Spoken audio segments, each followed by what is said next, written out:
الحمد لله نحمده ونستعينه ونستغفره ونعوذ بالله من شرور أنفسنا ومن سيئات أعمالنا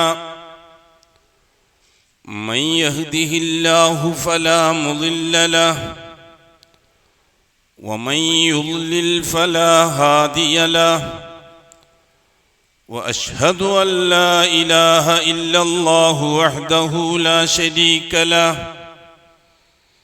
وأشهد أن محمدًا عبده ورسوله أرسله بالهدى ودين الحق ليظهره على الدين كله ولو كره المشركون. اللهم صل على محمد وعلى آل محمد كما صليت على إبراهيم وعلى آل إبراهيم إنك حميد مجيد.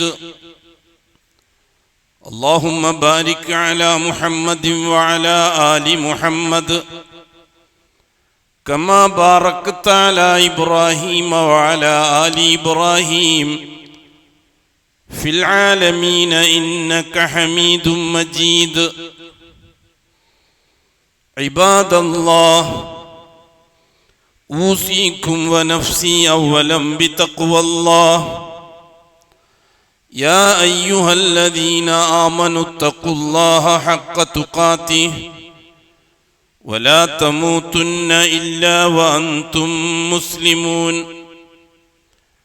يا أيها الذين آمنوا اتقوا الله وقولوا قولا سديدا يصلح لكم أعمالكم ويغفر لكم ذنوبكم ومن يطع الله ورسوله فقد فاز فوزا عظيما.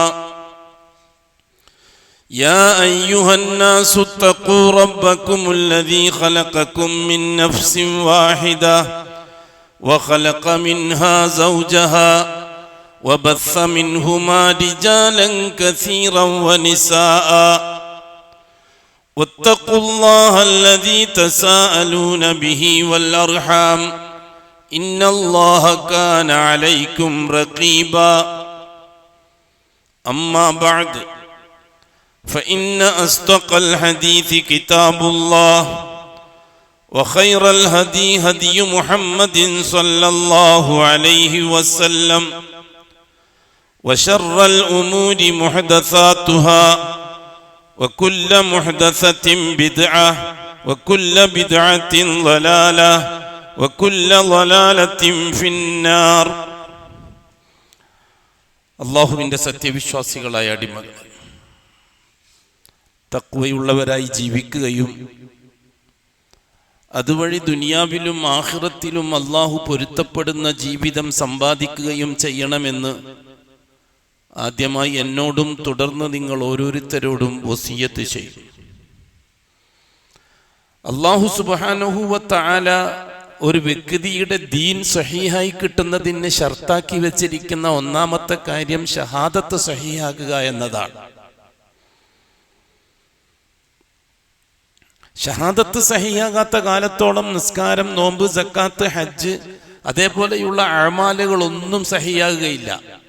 ഏതൊരമലും അതൊരണുമണി തൂക്കമായിരുന്നാലും ശരി, അത് സഹീഹാകാൻ, അത് ദീനനുസരിച്ച് ശരീഅത്തനുസരിച്ചായാൽ അതിന് ഷഹാദത്ത് ഷർത്താണ്. ഷഹാദത്ത് സഹീഹാകുക എന്നുള്ളത് ഷർത്താണ്. മുസ്ലിം ഉമ്മത്ത് മൊത്തത്തിൽ വിട്ടുകളഞ്ഞിരിക്കുന്ന അല്ലെങ്കിൽ മറന്നുപോകുകയോ ഒഴിവാക്കുകയോ ചെയ്തിരിക്കുന്ന കാരണം എന്തോ ആവട്ടെ, ഷഹാദത്ത് സഹിയാക്കുക എന്ന വിഷയമാണ്. ഷഹാദത്തിനെ സംബന്ധിച്ച് സമൂഹത്തെ അശ്രദ്ധരാക്കുന്ന കാര്യത്തിൽ ഒന്നാമത്തെ പങ്ക് ജൂതനാണ്. ജൂതനെ സംബന്ധിച്ചിടത്തോളം ഇവിടെ മുസ്ലിമീങ്ങൾ ഇല്ലാതാവാനല്ല ആഗ്രഹിക്കുന്നത്, ഇസ്ലാം ഇല്ലാതാവാനാണ് ആഗ്രഹിക്കുന്നത്. ഇസ്ലാം ഇല്ലാതാവാൻ എന്താണ് വഴി? രണ്ട് കാര്യങ്ങളാണ് ചരിത്രപരമായി ഏതാണ്ട് 3000 കൊല്ലത്തോളത്തെ ചരിത്ര പാരമ്പര്യത്തിൽ ജൂതൻ സ്വീകരിച്ചിരിക്കുന്നത്. ഒന്ന്, മുസ്ലിം ഉമ്മത്തിന്റെ അസ്തിത്വം നശിപ്പിച്ചു കളയുക. അതിന് കാരണം എന്താണ്? ഇസ്ലാമല്ലാത്ത മറ്റൊന്നിനെയും, മുസ്ലിമീങ്ങൾ ജൂതന്മാരല്ലാത്ത മറ്റൊന്നിനെയും അവർ അംഗീകരിക്കുകയില്ല, മനുഷ്യരായിട്ട് തന്നെ പരിഗണിക്കുന്നില്ല. ആ വിഷയത്തിൽ രണ്ട് ജൂതന്മാരും കണക്കാണ്. ഇസ്രായേലി ജൂതനും ഇറാനിയൻ ജൂതനും കണക്കാണ്. ഇറാനിയൻ ജൂതനെ സംബന്ധിച്ചിടത്തോളം അലി റളിയല്ലാഹു അൻഹു അള്ളാഹുവിന്റെ പകരക്കാരനാണ് എന്ന് വിശ്വസിക്കാത്തവരെല്ലാം അബ്നാഉൽ കിലാബി വൽ ഖനാസീർ, പന്നികളുടെയും പട്ടികളുടെയും മക്കളാണ് എന്നാണ് ഇറാനിയൻ ജൂതൈസത്തിന്റെ വിശ്വാസം. ഇപ്പോഴും അങ്ങനെ തന്നെയാണ്. അബൂബക്കർ സിദ്ദീഖ് റളിയല്ലാഹു അൻഹുവും ഉസ്മാൻ റളിയല്ലാഹു അൻഹുവും ഉമർ റളിയല്ലാഹു അൻഹുവും അവരെ സംബന്ധിച്ച് നിങ്ങളുടെ അഭിപ്രായം എന്താണെന്നൊരു ഷീഈ പണ്ഡിതനോട് ചോദിച്ചാൽ അവരപ്പ തന്നെ മറുപടി പറയും, വഹും അഖ്ബസു മിനൽ കിലാബി വൽ ഖനാസീർ, പട്ടികളെക്കാളും പന്നികളെക്കാളും നീചന്മാരും നികൃഷ്ടന്മാരുമാണ് അവർ എന്ന് മറുപടി പറയും. ആരെ സംബന്ധിച്ച്? അല്ലാഹു സുബ്ഹാനഹു വ തആല പരിശുദ്ധ ഖുർആനിൽ കൃത്യവും വ്യക്തവുമായി വ്യക്തികളെ ഉദ്ധരിച്ചുകൊണ്ട് സ്വർഗത്തിലാണെന്ന് പറഞ്ഞ സമൂഹത്തിലെ ഒന്നാമനും രണ്ടാമനും മൂന്നാമനും അവര് പട്ടികളെക്കാൾ പന്നികളെക്കാൾ നീചന്മാരാണെന്ന് ഇപ്പോഴും ഷീഈ മിമ്പറുകളിൽ ഖുതുബ നിർവഹിക്കുന്ന ഷീഈ മതക്കാരായ ഖത്തീബുമാര് പറഞ്ഞുകൊണ്ടിരിക്കുകയാണ്. ആ കാര്യത്തിൽ ഇസ്രായേലി ജൂതൻ വിജയിച്ചു. മുസ്ലിം ഉമ്മത്തിന്റെ അസ്തിത്വം ഇല്ലാതാക്കുക രാഷ്ട്രീയമായി, ഇസ്ലാമിനെ ഇല്ലാതാക്കുക ആദർശപരമായി. ആ കാര്യത്തിൽ അവർ ഒന്നാമത് ചെയ്തത് എന്താണ്? നേരിട്ടിടപെടുകയല്ല ചെയ്തത്, മറിച്ച് അവർക്ക് നന്നായിട്ടറിയാം, തൗറാത്ത് നന്നായിട്ട് വായിച്ച് പഠിച്ചവരാണ് ജൂതന്മാർ. അഷ്റഫുൽ ഖൽക്ക് മദീനയിൽ എത്തുന്ന കാലവും ജൂതന്മാർ ഇസ്ലാമിനെ സംബന്ധിച്ച് കൃത്യമായി പഠിക്കുകയും പ്രാവർത്തികമാക്കുകയും ചെയ്യുന്നവരായിരുന്നു അന്ന് ജൂതന്മാർ. തൗറാത്ത് കൃത്യമായി വായിക്കുകയും പഠിക്കുകയും പഠിപ്പിക്കുകയും. ഉദാഹരണത്തിന് അബ്ദുല്ലാഹിബ്നു സലാം, ഹുസൈൻ ബിൻ സലാം എന്നാണ് അദ്ദേഹത്തിന്റെ പേര്. അദ്ദേഹത്തിന്റെ ജോലി മദീനയിലെ ജനങ്ങൾക്ക് തൗറാത്ത് പഠിപ്പിക്കലാണ്, ഇസ്ലാം എന്താണെന്ന് പഠിപ്പിക്കലാണ്. ജൂതവിശ്വാസം അനുസരിച്ച് ഈമാൻ കാര്യം 6 തന്നെയാണ്. ഇസ്ലാം നമുക്കും ഈമാൻ കാര്യം 6 തന്നെയാണ്. അള്ളാഹുവിൽ വിശ്വസിക്കുക എന്നത് ഈ ഈമാൻ കാര്യത്തിൽ ജൂതന്റെ ഒന്നാമത്തെ വിശ്വാസമാണ്. മുസ്ലിമീങ്ങൾക്കും ഒന്നാമത്തെ കാര്യം അള്ളാഹുവിൽ വിശ്വസിക്കുക എന്നുള്ളതാണ്. മലക്കുകളെ അംഗീകരിക്കുക എന്നത് ജൂതന്മാരുടെ രണ്ടാമത്തെ കാര്യമാണ്. മുസ്ലിമീങ്ങൾക്കും രണ്ടാമത്തെ കാര്യമാണ് ഇസ്ലാം മലക്കുകളെ അംഗീകരിക്കുക എന്നുള്ളത്. അതുകൊണ്ട് തന്നെ മുഹമ്മദ് മുസ്തഫ തങ്ങൾ മദീനയിലെത്തിയ ഉടനെ തന്നെ പറഞ്ഞ ഇസ്ലാമിന്റെ കാര്യങ്ങളൊന്നും അവർക്ക് വിയോജിപ്പുണ്ടായിരുന്നില്ല. ജൂതന്മാരെ സംബന്ധിച്ചിടത്തോളം ഇസ്ലാമിനോടല്ല വിയോജിപ്പ്, ഇസ്ലാമിനോടല്ല അവർക്ക് വിയോജിപ്പ്, അവർക്ക് മുഹമ്മദ് നബിയോടാണ് വിയോജിപ്പ്. ഖുറൈശികൾക്ക് അങ്ങനെയല്ല. ഖുറൈശികൾക്ക് വിയോജിപ്പ് മുഹമ്മദ് നബിയോടാണ്, ഇസ്ലാമിനോടാണ്, മുഹമ്മദ് നബിയോടല്ല. മുഹമ്മദ് നബിയെ വ്യക്തിപരമായി അവർ അംഗീകരിക്കുന്നവരാണ്, മുഹമ്മദ് നബിയെ അവർ ആദരിക്കുന്നവരാണ്. ആ ആദരവ് ഒരിക്കലും അവർ വിട്ടുകളഞ്ഞിട്ടില്ല. പക്ഷെ ഇസ്ലാമിനെ ഉൾക്കൊള്ളാൻ ഖുറൈശികൾക്ക് കഴിഞ്ഞില്ല. ജൂതന്മാർക്ക് മുഹമ്മദ് നബിയെ ഉൾക്കൊള്ളാൻ കഴിഞ്ഞില്ല, ഇസ്ലാമിനെ ഉൾക്കൊള്ളാൻ അവർ തയ്യാറാണ്. ജൂതന്മാർ പറയുന്ന നിസ്കാരം തന്നെയാണ് മുഹമ്മദ് നബി പറയുന്ന നിസ്കാരം. ജൂതന്മാർ പറയുന്ന നോമ്പ് തന്നെയാണ് മുഹമ്മദ് നബി പറയുന്ന നോമ്പ്. ജൂതന്മാർ പറയുന്ന സക്കാത്തും ജൂതന്മാർ പറയുന്ന ബാക്കിയുള്ള അമാലുകളും തന്നെയാണ് ജൂതന്മാർ പറയുന്ന അമാലുകൾ. അതിലൊന്നും ആഖിറത്തിലുള്ള വിശ്വാസം ജൂതന്മാർ വിശ്വസിക്കുന്ന അതേ ആഖിറത്തിൽ തന്നെയാണ് മുസ്ലിമീങ്ങൾ വിശ്വസിക്കുന്ന അതേ ആഖിറത്തിൽ തന്നെയാണ് ജൂതന്മാരും വിശ്വസിക്കുന്നത്. അതുകൊണ്ട് തന്നെ അഷ്റഫുൽ ഖൽക്ക് മദീനയിലെത്തി ഇസ്ലാമിന്റെ ദഅവത്ത് ആരംഭിച്ചപ്പോൾ ആ പ്രബോധന രീതികളിലോ അല്ലെങ്കിൽ ആ പ്രബോധന വിഷയങ്ങളിലോ ഇതൊന്നും ജൂതന്മാർക്ക് അഭിപ്രായ വ്യത്യാസമില്ല. മുഹമ്മദ് മുസ്തഫ തങ്ങൾ ഖുറൈശി കുടുംബത്തിലായിപ്പോയി, ഇസ്മായിലി കുടുംബത്തിലായിപ്പോയി എന്നത് മാത്രമേ അവർക്ക് വിയോജിപ്പുള്ളൂ. അത് പരിശുദ്ധ ഖുർആൻ തന്നെ വളരെ കൃത്യമായിട്ട് പറഞ്ഞ കാര്യമാണ്. യഅരിഫൂനഹു കമാ യഅരിഫൂന അബ്നാഅഹും, അല്ലാഹു ജൂതന്മാരെ പറ്റി പറഞ്ഞതാണ് സൂറത്തുൽ ബഖറയിലെ. യഅരിഫൂനഹു, ജൂതന്മാര് മുഹമ്മദിനെ അറിയുന്നു, കമാ യഅരിഫൂന അബ്നാഅഹും, അവരുടെ മക്കളെ അറിയുന്നതിനേക്കാൾ നന്നായിട്ട് അറിയുന്നു. മക്കളെ അറിയും പോലെ, കമാ യഅരിഫൂന, അവർ അറിയും പോലെ, അബ്നാഅഹും, മക്കളെ അറിയും. ബഹുമാനപ്പെട്ട അബ്ദുല്ലാഹിബ്നു സലാമിനോട് ചോദിച്ചു. അബ്ദുല്ലാഹിബ്നു സലാം ഉമർ റളിയല്ലാഹു തആല അൻഹുമായിട്ടുള്ള സംസാരത്തിൽ, അബ്ദുല്ലാഹിബ്നു സലാം എന്ന് പറഞ്ഞാൽ മദീനയിൽ എത്തിയപ്പോൾ, അഷ്റഫുൽ ഖൽക്ക് മദീനയിൽ എത്തിയപ്പോൾ ജൂത കുടുംബത്തിൽ നിന്ന് ഇസ്ലാമിലേക്ക് വന്ന ആദ്യത്തെ പണ്ഡിതനായിരുന്നു അബ്ദുല്ലാഹിബ്നു സലാം. അദ്ദേഹത്തിന്റെ പേര് ഹുസൈൻ ബിൻ അബ്ദുസ്സലാം, ഹുസൈൻ ബിൻ സലാം എന്നാണ്. അഷ്റഫുൽ ഖൽക്കാണ് അദ്ദേഹത്തിന്റെ പേര് അബ്ദുല്ലാഹിബ്നു സലാം എന്നാക്കി മാറ്റിയത്. അദ്ദേഹത്തിനെ തൊട്ട് ഒരുപാട് ഹദീസുകൾ റിപ്പോർട്ട് ചെയ്യപ്പെട്ടിട്ടുണ്ട്. അഷ്റഫുൽ ഖൽക്കിന്റെ പ്രിയപ്പെട്ട സഹബാക്കളുടെ കൂട്ടത്തിൽ അഗ്രഗണ്യനായിരുന്നു അബ്ദുല്ലാഹിബ്നു സലാം. പിന്നീട് അദ്ദേഹം ജൂതവിശ്വാസിയാണ്. അദ്ദേഹത്തോട് ചോദിച്ചു, പരിശുദ്ധ ഖുർആനിൽ ഇങ്ങനെ പറയുന്നുണ്ടല്ലോ, നിങ്ങൾക്ക് മുഹമ്മദ് നബിയെ അവരുടെ മക്കളെ അറിയുന്നതിനേക്കാൾ നന്നായിട്ട് മക്കളെ അറിയും പോലെ അറിയാമെന്ന്. അപ്പോഴാണ് അബ്ദുല്ലാഹിബിൻ സലാം പറഞ്ഞ മറുപടി എന്താണെന്നറിയുമോ? ഞങ്ങൾ മക്കളെ അറിയുന്നതിനേക്കാൾ മുഹമ്മദ് നബി നബിയാണെന്ന് ഞങ്ങൾക്കറിയാം. മക്കളുടെ കാര്യത്തിൽ പിന്നെയും ഞങ്ങൾക്ക് സംശയമാണ്. അത്രപോലും സംശയമില്ല മുഹമ്മദ് നബിയാണെന്നുള്ള കാര്യത്തിൽ. മക്കളുടെ കാര്യത്തിൽ ആ ഉമ്മ പറയും പോലെ ആ ഉമ്മ പറഞ്ഞത് കൊണ്ട് മാത്രമാണ് നമ്മൾ വിശ്വസിക്കുന്നത് എൻ്റെ മോനാണ് എന്ന്. അതേ അവസരത്തിൽ മുഹമ്മദ് അള്ളാഹിന്റെ പ്രവാചകനാണെന്നുള്ള കാര്യം അതിനേക്കാൾ നന്നായിട്ട് ദൃഢമായി വിശ്വസിക്കുന്നവരാണ് ജൂതന്മാർ എന്ന് അബ്ദുല്ലാഹിബ്നു സലാം പറഞ്ഞു അന്ന് മറുപടിയായിട്ട്. അത്ര ഉറപ്പുള്ള കാര്യമാണ് അഷ്റഫുൽ ഖൽക്കിന്റെ കാര്യത്തിൽ. പക്ഷെ റസൂലുള്ളാഹി തങ്ങൾ ഇസ്മായിലി കുടുംബത്തിൽ പെട്ടുപോയി എന്ന കാരണത്താലാണ് അവർ വിയോജിച്ചത്. ആ മുഹമ്മദ് മുസ്തഫ സല്ലല്ലാഹു അലൈഹി വസല്ലം തങ്ങളുടെ ദീൻ വിജയിക്കുമെന്നും അത് ലോകം മുഴുവനും വ്യാപിക്കുമെന്നും ജൂതന് നന്നായിട്ട് അറിയാം. കാരണം തൗറാത്തിൽ പറഞ്ഞ വിഷയമാണ്. മൂസാ അലൈഹി സ്വലാത്തു വസ്സലാം തൗറാത്ത് വെച്ചുകൊണ്ട് പറഞ്ഞതാണ് പിറകെ വരുന്ന മുഹമ്മദിന്റെ ആധിപത്യത്തിലായിരിക്കും ലോകം എന്നത്. ഈസാ അലൈഹി സ്വലാത്തു വസ്സലാം പറഞ്ഞതും അങ്ങനെ തന്നെയാണ്. എന്നൊക്കെ പറഞ്ഞ വെറുതെ അല്ല.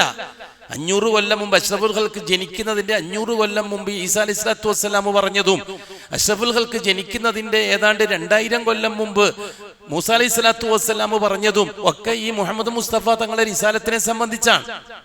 അതുകൊണ്ട് തന്നെ തൗറാത്തും ഇഞ്ചീലും നന്നായിട്ട് പഠിച്ച ജൂത നസാറ പണ്ഡിതന്മാർക്ക് നന്നായിട്ട് അറിയാം മുഹമ്മദ് മുസ്തഫ തങ്ങൾ റസൂലാണെന്ന്. പക്ഷെ അവിടെ അഹങ്കാരവും അസൂയയുമാണ്. അസൂയ എന്താണ്? ഇസ്മായിലി കുടുംബത്തിൽ ആ പാരമ്പര്യം വന്നുപോയി. ഇബ്രാഹിമിന്റെ പാരമ്പര്യം ഇസ്മായിലി കുടുംബത്തിൽ നിലനിൽക്കാൻ പാടില്ല. കാരണം ഭാവിയിൽ മക്ക മുക്കറമ്മ ഇസ്മായിലി കുടുംബത്തിൽപ്പെട്ടവരിൽ ആധിപത്യം ചെലുത്തുന്ന ഒരു അവസ്ഥ അവർക്ക് സഹിക്കാൻ കഴിയില്ല. ഇസ്ഹാഖി കുടുംബത്തിൽ അഥവാ ബനു ഇസ്രായേൽപ്പെട്ടവർക്ക് വേണം കഅബാലയത്തിന്റെയും കൂടി ആധിപത്യം എന്ന് വിശ്വസിക്കുന്നവരാണ് ജൂതന്മാര്. അതുകൊണ്ടാണ് അഷ്റഫുൽ ഖൽക്കിനെ അറിയിക്കാനും പല്ലും നഖവും ഉപയോഗിച്ച് അവരതിനെ എതിർക്കാനും കാരണം. അതുകൊണ്ട് തന്നെ അവരെന്താണ് ശ്രമിച്ചത്? മുസ്ലിമീങ്ങളെ അസ്തിത്വപരമായി നശിപ്പിക്കാൻ അങ്ങനെയൊന്നും കഴിയില്ല. അത് അവർക്ക് നന്നായിട്ട് അറിയാം. ആ കാലഘട്ടത്തിൽ അത്തരത്തിലുള്ള ഏർപ്പാടുകളൊന്നും രാഷ്ട്രീയമായിട്ട് വിജയിപ്പോവുകയില്ല. അതേ അവസരത്തിൽ ആദർശപരമായിട്ട് എതിർക്കാൻ അവരെന്താണ് ചെയ്തത്? അവർ ഇസ്ലാമിന്റെ ഒന്നാമത്തെ കാര്യമായ ഷഹാദത്തിൽ വെള്ളം ചേർക്കുകയാണ് ചെയ്തത്. കാരണം അവർക്ക് നന്നായിട്ട് അറിയാം ഷഹാദത്ത് പൊളിഞ്ഞാൽ ഇസ്ലാമേ പൊളിഞ്ഞു എന്ന്. ഷഹാദത്ത് പൊളിഞ്ഞാൽ ഇസ്ലാമേ പൊളിഞ്ഞു എന്ന് അവർക്ക് നന്നായിട്ട് അറിയാം. അതുകൊണ്ട് തന്നെയാണ് ജൂതൻ ആദ്യം മെനക്കെട്ടത് മുഹമ്മദുർ റസൂലുള്ളാഹി പൊളിക്കാനാണ്. മുഹമ്മദുർ റസൂലുള്ളാഹിയിലുള്ള ഷഹാദത്ത് ബാത്തിലാക്കാനാണ് ആദ്യം ശ്രമിച്ചത്. കാരണം എന്താണെന്നറിയോ? ലാ ഇലാഹ ഇല്ലല്ലാഹിലുള്ള ഷഹാദത്ത് പെട്ടെന്ന് പൊളിക്കാൻ കഴിയില്ല എന്ന് ജൂതന്മാർക്ക് അറിയാം. അറിയാമെന്ന് മാത്രമല്ല, അള്ളാഹുവിന്റെ കാര്യത്തിൽ ജൂതന്മാർക്ക് അഭിപ്രായ വ്യത്യാസമില്ല. അത് ജൂതന്മാർ വിശ്വസിക്കുന്നതാണ്. അതുകൊണ്ട് അള്ളാഹുവിനെ പറ്റി കൂടുതൽ കുറ്റം പറയാനോ അള്ളാഹുവിനെ എതിർത്ത് പറയാനൊന്നും ജൂതന്മാർ തയ്യാറല്ല. കാരണം മുഹമ്മദ് മുസ്തഫ സല്ലല്ലാഹു അലൈഹി വസല്ലം തങ്ങളെ അവർക്ക് ഇഷ്ടമല്ല. വ്യക്തിപരമായും കുടുംബപരമായും ആദർശപരമായും ഒന്നും ഇഷ്ടമല്ല. അതുകൊണ്ട് തന്നെ മുഹമ്മദ് മുസ്തഫ സല്ലല്ലാഹു അലൈഹി വസല്ലം തങ്ങൾ പ്രചരിപ്പിക്കുന്ന ദീൻ ഭാവി കാലത്ത് അത് നശിച്ചു കിട്ടാനുള്ള ഏറ്റവും നല്ല പരിപാടി എന്താണ്? ഇസ്ലാമിനെ കൊല്ലാൻ. അത് ഏറ്റവും നല്ലത് ഇസ്ലാമിന്റെ ഒന്നാമത്തെ കാര്യമായ ഷഹാദയെ ഇല്ലാതാക്കലാണ്. നിസ്കാരത്തെ ബാത്തിലാക്കാൻ അവർ ശ്രമിച്ചില്ല. ലോകത്ത് മുഴുവൻ ഇന്ന് നിസ്കാരം നടന്നുകൊണ്ടിരിക്കുകയാണ്. നിസ്കാരത്തിന്റെ കാര്യത്തിൽ അവർ ഇടപെടാറില്ല. നിസ്കാരത്തിന്റെ കൈഫിയാത്തുകളെ സംബന്ധിച്ച് അതിന്റെ രൂപങ്ങളെ സംബന്ധിച്ച് അതിനെപ്പറ്റിയൊന്നും ജൂതന്മാർക്ക് അഭിപ്രായ വ്യത്യാസമില്ല. കാരണം അവരും നിസ്കരിക്കുന്നവരാണ്. അവർ ഇന്നും നിസ്കരിക്കുന്നവരാണ്. തൗറാത്ത് അനുസരിച്ച് ഇസ്ലാം നിർദ്ദേശിച്ച രീതിയിൽ നിസ്കരിക്കുന്നവരാണ് ഇപ്പോഴും ജൂതന്മാർ. അതുകൊണ്ട് നിസ്കാരത്തിന്റെ കാര്യത്തിൽ അവർ ഇടപെടാറില്ല. നോമ്പിന്റെ കാര്യത്തിൽ അവർ ഇടപെടാറില്ല. കാരണം നോമ്പും അവർ നിർവഹിക്കുന്നവരാണ്. അതേപോലെ തന്നെ സക്കാത്തിന്റെ കാര്യത്തിലും അവർ ഇടപെടാറില്ല. സക്കാത്ത് നിർവഹിക്കുന്നവരാണ് അവർ. അള്ളാഹുവുമായി ബന്ധപ്പെട്ട വിഷയത്തിൽ നേർക്ക് നേരെ ഇടപെടാൻ അവർ തയ്യാറല്ല. അതുകൊണ്ടാണ് അവർ മുഹമ്മദുർ റസൂലുള്ളാഹിയിലുള്ള ഷഹാദ, രണ്ടാം ഷഹാദ ബാത്തിലാക്കാൻ ശ്രമിച്ചത്. രണ്ടാം ഷഹാദ ബാത്തിലാക്കാനുള്ള ഷർത്ത് എന്താണ്? നാം അത് പറയുകയുണ്ടായി. രണ്ടാമത്തെ ഷഹാദ അംഗീകരിക്കണമെങ്കിൽ അതിന് 5 കാര്യങ്ങൾ പൂർത്തിയാക്കിയിരിക്കണമെന്ന് നാം പറഞ്ഞു കഴിഞ്ഞ ആഴ്ച. ലാ ഇലാഹ ഇല്ലല്ലാഹ് സഹിയാകാൻ, ലാ ഇലാഹ ഇല്ലല്ലാഹിലുള്ള ഷഹാദ സഹിയാകാൻ ആവശ്യമായ 5 കാര്യങ്ങൾ, അംഗീകരിച്ചു കൊടുക്കേണ്ട 5 കാര്യങ്ങൾ നമ്മളാണ് കാലാകാലമായിട്ട് വിശദീകരിച്ചുകൊണ്ടിരിക്കുന്നത്. ഒന്ന്, അള്ളാഹുവിന്റെ ദാത്തിലുള്ള തൗഹീദ് സഹിയായിരിക്കണം. അള്ളാഹുവിന്റെ ദാത്തിലുള്ള തൗഹീദ്, അള്ളാഹ്ക്ക് പകരം അള്ളാഹു മാത്രം. അള്ളാഹുവിന്റെ കേൾവി, അള്ളാഹുവിന്റെ കാഴ്ച, അള്ളാഹു സമീഅാണ്, കേൾക്കുന്നവനാണ്. ആ കേൾവി അള്ളാഹ്ക്ക് മാത്രം ബാധകമാണ്. അള്ളാഹു അല്ലാത്തൊരു നബിക്കോ റസൂലിനോ മലക്കിനോ വലിയിനോ അള്ളാഹ് കേൾക്കും പോലെ കേൾക്കാൻ കഴിയുമെന്ന് പറഞ്ഞാൽ അവൻ കൊടിയ കാഫിറാണ്. കാരണം അവന്റെ ഒന്നാം ഷഹാദ ബാത്തിലായി. അള്ളാഹുവിന്റെ ദാത്തിലുള്ള തൗഹീദ് പൂർത്തിയായിട്ടില്ലെങ്കിൽ എല്ലാം പൊളിയും. അതേപോലെ അള്ളാഹു ബസീറാണ്, കാണുന്നവരാണ്. ആ അള്ളാഹ്ക്ക് മാത്രമുള്ളതാണെന്ന് അംഗീകരിച്ചു കൊടുക്കണം. എന്നാലേ ഷഹാദ സഹിയാവുള്ളൂ. അല്ല കാണും പോലെ ഇന്ന തങ്ങൾ കാണും, ഇന്ന വലിയ കാണും, അല്ലെങ്കിൽ ഇന്ന നബി കാണും, ഇന്ന റസൂൽ കാണും, വേണ്ട മുഹമ്മദ് നബി കാണും എന്ന് പോലും വിശ്വസിച്ചാൽ അവന്റെ ലാ ഇലാഹ ഇല്ലല്ലാഹുവിന്റെ ഷഹാദ ബാത്തിലാണ്. ബാത്തിലായ അവൻ കാഫിറായി ആ സമയത്ത് തന്നെ.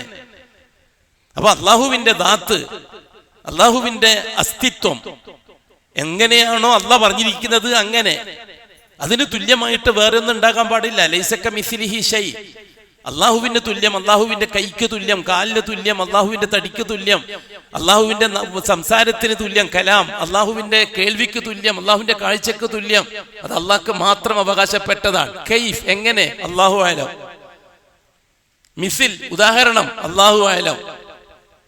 സാദൃശ്യം ഷിബ്ഹ്, അള്ളാഹു ആലം. ബിലാ തകീഫ് വലാ തംസീൽ വലാ തശ്ബീഹ്. അള്ളാഹുവിന്റെ ദാത്തിനെ അംഗീകരിച്ചു കൊടുക്കേണ്ടത് എങ്ങനെയായിരിക്കണം? ബിലാ തകീഫ്, എങ്ങനെ എന്നതിന് പ്രസക്തി ഇല്ലാത്ത രീതിയിൽ. വലാ തശ്ബീഹ്, ഏതിനോട് തുല്യം എന്നുള്ളതിന്റെ രീതിയിൽ.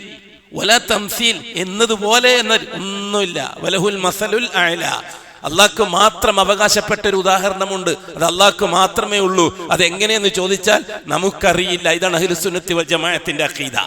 എന്നാലേ ഷഹാദത്ത് സഹിയാവൂ. രണ്ടാമതായിട്ട് അള്ളാഹുവിന്റെ റുബൂബിയത്തിലുള്ള വഹദാനിയത്ത് അംഗീകരിച്ചു കൊടുക്കണം. അള്ളാഹു റബ്ബാണ് എന്ന കാര്യം, മാലിക്കും ഖാലിക്കും മുദബ്ബിറും അള്ളാഹുവാണ്. ഉടമസ്ഥതാധികാരത്തിൽ അള്ളാഹു അല്ലാത്തൊരാൾക്ക് പങ്ക്, നിർമ്മാണാധികാരത്തിൽ അള്ളാഹു അല്ലാത്തൊരാൾക്ക് പങ്ക്, നിയന്ത്രണാധികാരത്തിൽ അള്ളാഹു അല്ലാത്തൊരാൾക്ക്, അത് നബിയാവാം, റസൂലാവാം, മലക്കാവാം, ജിന്നാവാം, ആരാവാം, അവന്റെ ഷഹാദ ബാത്തിലാണ്. ഒന്നാമത്തെ ഷഹാദ ബാത്തിലാണ്. മൂന്നാമതായിട്ട് അള്ളാന്റെ ഉലൂഹിയത്ത് അംഗീകരിച്ചു കൊടുക്കണം. അള്ളാഹു മാത്രമാണ് ഇലാഹ്. ഇങ്ങനെ അങ്ങോട്ട് കൊടുക്കുന്നത് എന്തും അള്ളാഹ്ക്ക് മാത്രം അവകാശപ്പെട്ടതാണ്. അത് അംഗീകരിച്ചു കൊടുത്താലേ അവന്റെ ഷഹാദ സഹിയാവുള്ളൂ. അള്ളാഹു അല്ലാത്തവരോട് ദുആ ചെയ്യാം, ഇന്ന തങ്ങളോട് ദുആ ചെയ്യാം, ഇന്ന നബിയോട് ദുആ ചെയ്യാം, അല്ലെങ്കിൽ ഇന്ന വലിയ കാര്യങ്ങൾ നേടും, ഇന്ന ബുദ്ധിമുട്ട് നീങ്ങാൻ ഇന്ന തങ്ങളെടുത്ത് പോയാൽ മതി. അപ്പൊ തന്നെ അവന്റെ ഷഹാദ മാത്തിലായി കൂട്ടരെ. അവൻ ഞാൻ ഇന്ന തങ്ങളെടുത്ത് പോകുന്നു എന്ന് വിശ്വസിച്ചിട്ട് പോകണമെന്നില്ല, നാവുകൊണ്ട് ഒഴിവാക്കി പറഞ്ഞിട്ടൊന്നും പോകണമെന്നില്ല. അവന്റെ മനസ്സിൽ അത് തോന്നിയാൽ തന്നെ മതി. അപ്പൊ തന്നെ അവന്റെ ഷഹാദ ബാത്തിലാണ്. ഷഹാദ ബാത്തിലായാൽ അവൻ കാഫിറാണ്. കാരണം ഇസ്ലാമാകാനുള്ള ഷർത്ത് ഇസ്ലാം ഷഹാദത്താണ്. ഇസ്ലാമാകാനുള്ള ഷർത്ത് ഇസ്ലാമിന്റെ ഒന്നാമത്തെ കാര്യമായ ഷഹാദത്താണ്. അതേസമയം നിസ്കാരമൊറ്റ മുസ്ലിം ആകാനുള്ള ഷർത്തല്ല, നോമ്പ് മുസ്ലിം ആകാനുള്ള ഷർത്തല്ല, സക്കാത്തും ഹജ്ജും മുസ്ലിം ആകാനുള്ള ഷർത്തല്ല, ഷഹാദത്ത് മുസ്ലിം ആകാനുള്ള ഷർത്താണ്. ഏതെങ്കിലും ഒരു മതത്തിൽപ്പെട്ട ഒരു ഷീഈ മതത്തിൽപ്പെട്ട ഒരാള്, അല്ലെങ്കിൽ ഒരു ഹിന്ദു മതത്തിൽപ്പെട്ട ഒരാള്, അല്ലെങ്കിൽ ഒരു ക്രിസ്തു മതത്തിൽപ്പെട്ട ഒരാള് അയാൾ ഇസ്ലാമിലേക്ക് വരിക എന്ന് പറഞ്ഞാൽ എന്താണ്? ഞാൻ നിസ്കരിക്കുന്നു, അള്ളാഹ് പറഞ്ഞതുപോലെ, മുഹമ്മദ് നബി പറഞ്ഞതുപോലെ, മുസ്ലിമായോ? ഇല്ല. ഞാൻ സക്കാത്ത് കൊടുക്കുന്നതാണ്, അള്ളാഹ് പറഞ്ഞതുപോലെ, മുഹമ്മദ് നബി പറഞ്ഞതുപോലെ, മുസ്ലിമാവോ? ഇല്ല. ഞാൻ ഹജ്ജ് ചെയ്യുന്നതാണ്, അള്ളാഹ് പറഞ്ഞതുപോലെ, മുഹമ്മദ് നബി പറഞ്ഞതുപോലെ, മുസ്ലിമാവോ? ഇല്ല. മുസ്ലിം ആകണമെങ്കിൽ എന്തിനെ അംഗീകരിച്ചു കൊടുക്കണം? ലാ ഇലാഹ ഇല്ലല്ലാഹ് എന്ന ഷഹാദ പറയണം. ഇന്നു മുതൽ അല്ലാഹു അല്ലാത്ത ഒന്നിനെയും പരിഗണിക്കുന്ന പ്രശ്നമില്ല. ഇന്നു മുതൽ മുഹമ്മദ് നബി മാത്രമായിരിക്കും അള്ളാന്റെ കൽപ്പന പൂർത്തിയാക്കുന്ന കാര്യത്തിൽ ഞാൻ പിന്തുടരുന്നത്, ഞാൻ അനുസരിക്കുന്നതും അനുകരിക്കുന്നതും മുഹമ്മദ് നബിയെ മാത്രമായിരിക്കും. അശ്ഹദു, അത് ഇന്നു മുതൽ ജീവിച്ച് തെളിയിക്കാൻ ഞാൻ തയ്യാറാണ്. ഓ മുസ്ലിമായി. ഇപ്പോഴാ മുസ്ലിമായത്. ഇത് ഏത് സമയത്തും ബാത്തിലാകാം. നിസ്കാരം ബാത്തിലാവുമെന്ന് നാം പഠിച്ചിട്ടുണ്ട്. ഞാൻ ചോദിക്കട്ടെ കൂട്ടരെ, ഇസ്ലാം 5 കാര്യങ്ങളിൽ രണ്ടാമത്തെ കാര്യമേ ബാത്തിലാവുള്ളൂ? നിസ്കാരം ബാത്തിലാകുന്ന കാര്യങ്ങൾ പഠിച്ചിട്ടില്ലേ മദ്രസയിൽ നിന്ന്? നമ്മളെല്ലാം ഇവിടുത്തെ ഷീഈ മദ്രസകളിൽ 1-ാം ക്ലാസ് മുതൽ 5-ാം ക്ലാസ് വരെയൊക്കെ പഠിച്ചവരല്ലേ? നമ്മളെല്ലാം ഇസ്ലാം കാര്യം 5 അതിലുള്ള അറിയൽ ഫർളല്ലേ എന്ന് പാടി പഠിച്ചവരല്ലേ? എല്ലാം ഇസ്ലാമിന്റെ ഒന്നാമത്തെ കാര്യം ഷഹാദത്താണ്. അതിന് മൊല്ലാക്ക അർത്ഥം വെച്ച് തന്നത് എന്താണെന്ന്? അള്ളാഹു അല്ലാതെ ആരാധനക്കർഹൻ അള്ളാഹു അല്ലാതെ മറ്റാരുമില്ലെന്ന് ഞാൻ അർത്ഥം പറഞ്ഞ് മനസ്സിലോർപ്പിച്ച് നാവുകൊണ്ട് വെളിവാക്കി പറയുന്നു. വഅശ്ഹദു അന്ന മുഹമ്മദർ റസൂലുള്ളാഹ്, മുഹമ്മദ് നബി അള്ളാഹുവിന്റെ തിരുദൂതരും പ്രവാചകനുമാണെന്ന് ഞാൻ മനസ്സിലോർപ്പിച്ച് നാവുകൊണ്ട് വെളിവാക്കി. എന്താണ് അശ്ഹദുവിന്റെ മഅന? അവിടെയാണ് ജൂതൻ വിജയിച്ചത്. ഷഹാദത്തിനെ വിശദീകരിക്കാൻ മൊല്ലാക്കന്മാർക്ക് കഴിയില്ല. ഷഹാദത്തിനെ വിശദീകരിക്കാൻ കഴിയില്ല. എന്തുകൊണ്ട്? 1300 കൊല്ലമായിട്ട് ഷഹാദത്ത് ചർച്ച ചെയ്യപ്പെട്ടിട്ടില്ല നമ്മുടെ നാട്ടിൽ കേരളത്തിൽ പ്രത്യേകിച്ചിട്ട്. അതുകൊണ്ടാണ് അത് വിശദീകരിക്കാൻ കഴിയാത്തത്. ഉസ്താദ്മാരെ കുറ്റമല്ല. ഉസ്താദുമാർ ഏറി വന്ന 50, 10, 60 വയസ്സ് പ്രായമുള്ളവരായിരിക്കും. 1430 കൊല്ലമായി കേരളത്തിൽ ഇസ്ലാം വന്നിട്ട്. ഹിജ്റ 5-ലാണ് ഇസ്ലാം വന്നതെങ്കിൽ ഇതിപ്പോ ഹിജ്റ 1442 അപ്പൊ 1435 കൊല്ലമായില്ലേ ഇസ്ലാം കേരളത്തിൽ വന്നിട്ട്. ആ 1435 കൊല്ലത്തിന്റെ ഇടയിൽ പരസ്യമായ രീതിയിൽ കേരളത്തിൽ ഇസ്ലാമിന്റെ ഒന്നാമത്തെ കാര്യമായ ഷഹാദ വിശദീകരിച്ചത് ബഹുമാനപ്പെട്ട സൈനുദ്ദീൻ മഖ്ദൂമല്ലേ? 300 കൊല്ലം മുമ്പ് പൊന്നാനിയിലെ വലിയ പള്ളിയിൽ വെച്ച് സൈനുദ്ദീൻ മഖ്ദൂം ഷഹാദത്തിന് അർത്ഥം വെച്ചത് കൊണ്ടല്ലേ സൈനുദ്ദീൻ മഖ്ദൂമിനെ അന്നത്തെ കൊണ്ടോട്ടി തങ്ങന്മാര് വഹാബിയാക്കിയത് അല്ലേ? ഇന്നും സൈനുദ്ദീൻ മഖ്ദൂം കൊണ്ടോട്ടി ശേഖന്മാരെ ഭാഷയിൽ വഹാബി അല്ലേ? ഇപ്പൊ വഹാബി എന്ന് പറഞ്ഞാൽ എന്താണ്? ഇസ്ലാം കാര്യം 5 ഒരേപോലെ പഠിക്കുന്നവർ. നാടൻ ഭാഷയിൽ സുന്നത്ത് ജമാഅത്ത് എന്ന് പറഞ്ഞാൽ എന്താണ്? ഷഹാദത്തിനെ കൊന്നിട്ട് ബാക്കി 4 കാര്യം വിശദമായി പഠിക്കുന്നവർ. നല്ല വ്യത്യാസം. അത് കഴിഞ്ഞിട്ട് 100 കൊല്ലത്തിന് ഇപ്പുറത്തല്ലേ ഷഹാദ സാധാരണക്കാർക്കിടയിൽ ചർച്ച ചെയ്യാൻ വേണ്ടി തുടങ്ങിയത് കേരളത്തില്? നിഷേധിക്കാൻ ഒക്കുമോ? ഇത് പച്ചയായ ഒരു പരമാർത്ഥമല്ലേ? ഇസ്ലാമിന്റെ 1-ാമത്തെ കാര്യത്തിന് 5-ാമത്തെ വയസ്സിൽ മൊല്ലാക്ക 1-ാം ക്ലാസ്സിൽ വെച്ച് തന്ന അർത്ഥം പഠിച്ചതല്ലാതെ പിന്നെ എപ്പോഴെങ്കിലും ഷഹാദത്തിന്റെ വിശദീകരണം പഠിച്ചിട്ടുണ്ടോ? ഷഹാദത്തിന്റെ ഫർള് പഠിച്ചിട്ടുണ്ടോ? ഷഹാദത്തിന്റെ ഷർത്ത് പഠിച്ചിട്ടുണ്ടോ? ഷഹാദത്ത് ബാത്തിലായി പോകുന്ന കാര്യം പഠിച്ചിട്ടുണ്ടോ? അതേ അവസരത്തിൽ ഇസ്ലാമിന്റെ 2-ാമത്തെ കാര്യമായ നിസ്കാരം, 1-ാം ക്ലാസ് മുതൽ തന്നെ നിസ്കാരം സഹിയാകുന്ന കാര്യം പഠിക്കാൻ തുടങ്ങിയില്ലേ? 1-ാം ക്ലാസ്സിൽ 2-ാം ക്ലാസ്സിൽ തന്നെ നിസ്കാരം ബാത്തിലാകുന്ന കാര്യം പഠിക്കാൻ തുടങ്ങിയില്ലേ? നിസ്കാരത്തിന്റെ ഷർത്തുകൾ 5 എണ്ണം പഠിക്കാൻ തുടങ്ങിയില്ലേ? അതേപോലെ തന്നെ നോമ്പിന്റെ ഷർത്തും ഫർളും പഠിക്കാൻ തുടങ്ങിയില്ലേ? 5-ാം ക്ലാസ് എത്തുമ്പോഴേക്ക് തന്നെ ഏതാണ്ട് നിസ്കാരം, നോമ്പ്, സക്കാത്ത്, ഹജ്ജിന്റെ മസലകൾ ഏതാണ്ട് കുട്ടികൾ പഠിച്ചില്ലേ? ഷഹാദത്തിന്റെ മസലകൾ എന്താ കുട്ടികൾക്ക് അറിയാതെ പോയത്? അതാരാണ് ദിക്ർ ഹൽക്കയിൽ ഒതുക്കിയത്? ആരാണ് 1-ാം ഷഹാദ ദിക്ർ ഹൽക്കയിലും ബിരിയാണിയിലും ഒതുക്കിയത്? ആരാണ് 2-ാമത്തെ ഷഹാദ മുഹമ്മദുർ റസൂലുള്ളാഹി സ്വലാത്ത് ഹൽക്കയിലും ബിരിയാണിയിലും ഒതുക്കിയത്? ആരാണ്? ജൂതനാണ്, അല്ലെങ്കിൽ ജൂതന്റെ ഏജന്റാണ്. എന്തിന്? ഇസ്ലാമിന്റെ 1-ാമത്തെ കാര്യത്തെ ബാത്തിലാക്കി കളഞ്ഞാൽ ഇസ്ലാം ഇല്ലാതാകും. അതുകൊണ്ട് തന്നെ ഇവിടുത്തെ മുസ്ലിമീങ്ങളെ നരകത്തിലേക്ക് അയക്കാൻ ഏറ്റവും നല്ല പരിപാടി ഇസ്ലാമിന്റെ 1-ാമത്തെ കാര്യമായ ഷഹാദയെ പൊളിക്കലാണ്. ഷഹാദയെ പൊളിക്കാനുള്ള ഏർപ്പാട് എന്താണ്? ലാ ഇലാഹ ഇല്ലല്ലാഹ് കൊടുത്ത ഷഹാദ സ്വഹീഹാകാൻ 5 കാര്യങ്ങൾ ഇവൻ അംഗീകരിച്ചിരിക്കണം. അതിൽ 1-ാമത്തേത് അല്ലാഹുവിന്റെ ദാത്തിൽ അല്ലാഹു വഹദാനിയത്തുള്ളവനാണെന്ന് അംഗീകരിക്കണം. അല്ലാഹുവിന്റെ റുബൂബിയ്യത്തിൽ വഹദാനിയത്തുള്ളവനാണെന്ന് അംഗീകരിക്കണം. അല്ലാഹുവിന്റെ ഉലൂഹിയത്തിൽ വഹദാനിയത്തുള്ളവനാണെന്ന് അംഗീകരിക്കണം. എന്താണ് ഉലൂഹിയത്തിൽ റുബൂബിയ്യത്തിലുള്ള വഹദാനിയത്ത്? അങ്ങന്ന് ഇങ്ങോട്ട് കിട്ടുന്നത് എന്തും ഏതും അല്ലാഹുവിൽ നിന്ന് മാത്രമാണെന്ന് അംഗീകരിച്ചു കൊടുക്കുക. ഉലൂഹിയത്തിലുള്ള വഹദാനിയത്ത് എന്ന് പറഞ്ഞാൽ എന്താണ്? അതിനാൽ ഇങ്ങന്ന് അങ്ങോട്ട് ഞാൻ കൊടുക്കുന്നത് മുഴുവനും അല്ലാഹ്ക്ക് മാത്രമായിരിക്കണമെന്ന് അംഗീകരിക്കുക. അപ്പൊ റബ്ബിന്റെ ഇലാഹിന്റെ അർത്ഥം മനസ്സിലാക്കണം. അള്ളാഹുവിന്റെ പേരാണ് റബ്ബ് എന്നും ഇലാഹ് എന്നും. റബ്ബ് എന്ന് പറഞ്ഞാൽ അങ്ങന്ന് ഇങ്ങോട്ട് എന്ത് കാര്യവും അങ്ങന്ന് ഇങ്ങോട്ട് എനിക്ക് തരുന്നവൻ. ഇലാഹ് എന്ന് പറഞ്ഞാൽ എന്ത് കാര്യവും ഇങ്ങന്ന് അങ്ങോട്ട് അള്ളാഹ്ക്ക് മാത്രം കൊടുക്കണം, അള്ളാഹ് ഇങ്ങന്ന് അങ്ങോട്ട് മാത്രം കൊടുക്കേണ്ടവൻ. അതുകൊണ്ടാണ് ലാ ഇലാഹ ഇല്ലല്ലാഹ് വന്നത്. അപ്പൊ അങ്ങന്ന് ഇങ്ങോട്ട് കിട്ടുന്നത് മുഴുവനും അള്ളാഹുവിൽ നിന്നാണ് എന്ന് പറയാൻ മുസ്ലിമീങ്ങളെ പഠിപ്പിക്കേണ്ടതില്ല, ജൂതന്മാരെ പഠിപ്പിക്കേണ്ടതില്ല, ഇവിടുത്തെ ഹിന്ദുക്കളെ പഠിപ്പിക്കേണ്ടതില്ല. ഇവരെല്ലാം റുബൂബിയത്ത് അംഗീകരിക്കുന്നവരാണ്. ഒരു ഹിന്ദു മതസ്ഥനോട് എങ്ങനെയാന്നോടോ നിന്റെ കാര്യങ്ങളൊക്കെ നടക്കുന്നെന്ന് പറഞ്ഞാൽ പെട്ടെന്ന് അയാൾ മറുപടി പറയുക, കൈവിരൽ ആകാശത്തിലേക്ക് ചൂണ്ടിയിട്ട് എല്ലാം ഉടയവൻ എന്നാണ് പറയുക. നിങ്ങളെ കൂട്ടുകാരായ ഹിന്ദുക്കളോട് ചോദിച്ചു നോക്കി, നമ്മുടെ അയൽവക്കക്കാരോട് ചോദിച്ചു നോക്കി, ഇപ്പോഴും അവരെത്രയും പെട്ടെന്ന് കൈ ഉയർത്തും. എന്നല്ലാതെ ഗുരുവായൂരപ്പനാണ് ഞങ്ങളെ കാര്യം നടത്തുന്നത്, അല്ലെങ്കിൽ ശബരിമല അയ്യപ്പനാണ് ഞങ്ങളെ കാര്യങ്ങൾ നടത്തുന്നത് വല്ലാഹി അവർ പറയില്ല. ആകാശത്തിലേക്ക് കൈനൂട്ടിയിട്ട് ഉടയ തമ്പുരാൻ തന്നെയാണ്. ക്രിസ്ത്യാനികളോട് ചോദിച്ചു നോക്കി, ചോദിച്ചാൽ അതെന്താ പറയാ? യേശുവാണ് കാര്യങ്ങൾ നടത്തുന്ന എല്ലാവരും പറയാ, യഹോവ നടത്തുന്ന പറയുക.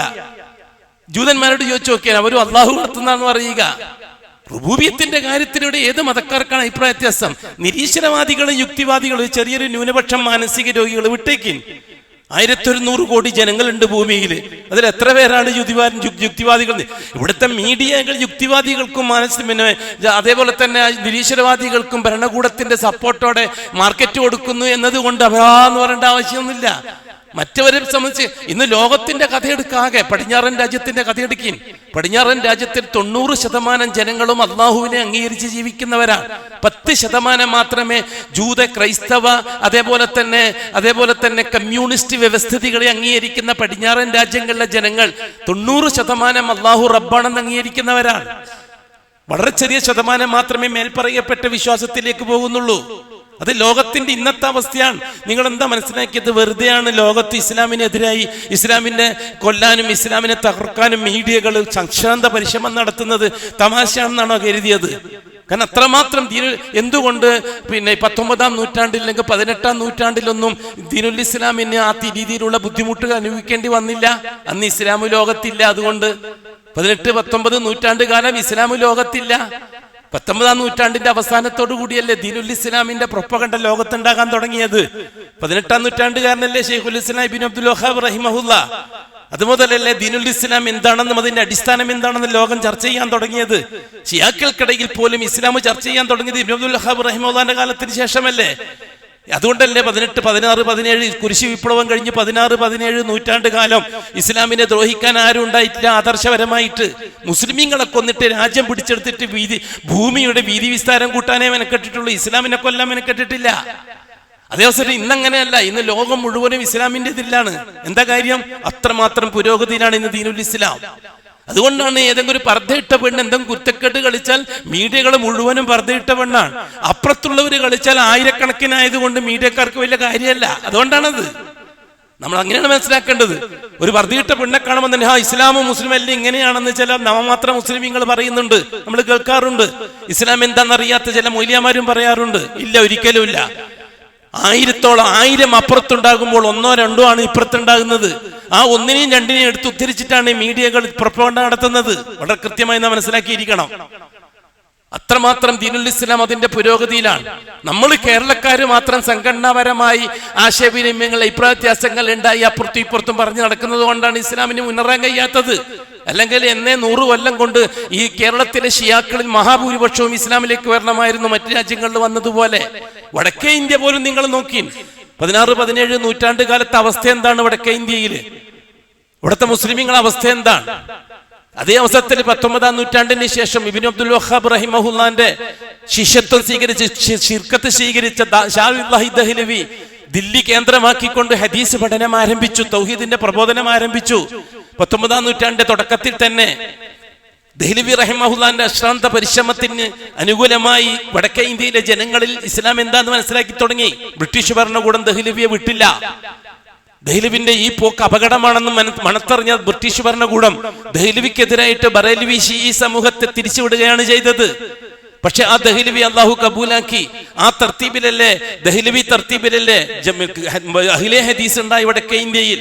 ആ അഹ്ലെ ഹദീസിന്റെ കുടുംബത്തിൽ നിന്ന് ജനിച്ചു വന്നതാണ് ദൈവബന്ദി ഉലമാക്കൾ, ജമാഅത്തെ ഇസ്ലാമി, തബ്ലീഗ്. ഇവരൊക്കെ അഹ്ലെ ഹദീസിന്റെ സൃഷ്ടികളാണ്. അഹ്ലെ ഹദീസ് ആവട്ടെ ദഹ്ലവി റഹിമഹുല്ലാന്റെ പരിശ്രമത്തിന്റെ ഫലമാണ്. ദഹ്ലവി റഹിമഹുല്ലാ ഇബ്നു അബ്ദുൽ വഹാബ് റഹിമഹുല്ലാന്റെ കൂട്ടുകാരനാണ് മദീന മുനവ്വറയിൽ ഹദീസ് പഠിക്കുന്ന കാലത്ത്. ഇതൊക്കെ ചരിത്രമല്ലേ സഹോദരങ്ങളെ? നാം പഠിച്ചിരിക്കണം. നാം സലഫികളാണ് ഇതൊക്കെ പഠിച്ചിരിക്കേണ്ടത്, ഷിയാക്കളല്ല.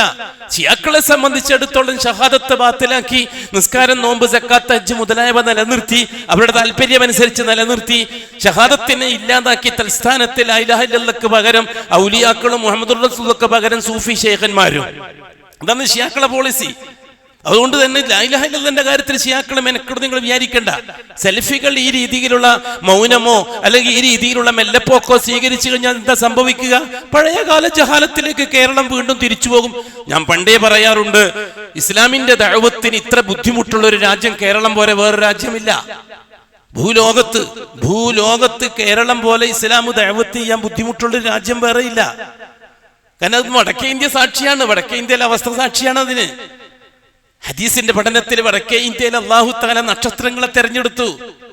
ബഹുമാനപ്പെട്ട മുബാറക് പൂരി റഹിമഹുല്ലാനെ പോലെ, സിദ്ദീഖ് ഹസൻ ഖാൻ ഭോപ്പാലുകാരൻ, അതേപോലെ തന്നെ അഷ്റഫ് അലി താനവി റഹിമഹുല്ലാ, ഖാസിം നാനൂത്തവി റഹിമഹുല്ലാ, അതേപോലെ തന്നെ അൻവർ ഷാ കശ്മീരി റഹിമഹുല്ലാ, തത്തുല്യമായിട്ട് ഒരാള് പോലും ഈ കേരളത്തിൽ ഉണ്ടായില്ല എന്നുള്ള വസ്തുതയാണ്. ഞാൻ ഈ പറഞ്ഞതെല്ലാം വടക്കേ ഇന്ത്യയിലെ പണ്ഡിതന്മാരാണ്. ഇന്നും സലഫി പണ്ഡിതന്മാർ ആദരിക്കുന്ന വടക്കേ ഇന്ത്യയിലെ ഹദീസ് പണ്ഡിതന്മാരാണ്. എന്തേ കേരളത്തിൽ ഇല്ലാതെ പോയി? കേരളത്തിൽ ഇസ്ലാമിക ദഅവത്ത് ദുഷ്കരമായതുകൊണ്ടാണ് ഇല്ലാതെ പോയത്. അത് ഇന്നും തുടരുന്നു. ഇത് സലഫികൾ തിരിച്ചറിയണമെന്നാണ് നാം പറയുന്നത്. ഒരു കാര്യം ഞാൻ നിങ്ങളോട് വ്യക്തമായി പറയട്ടെ.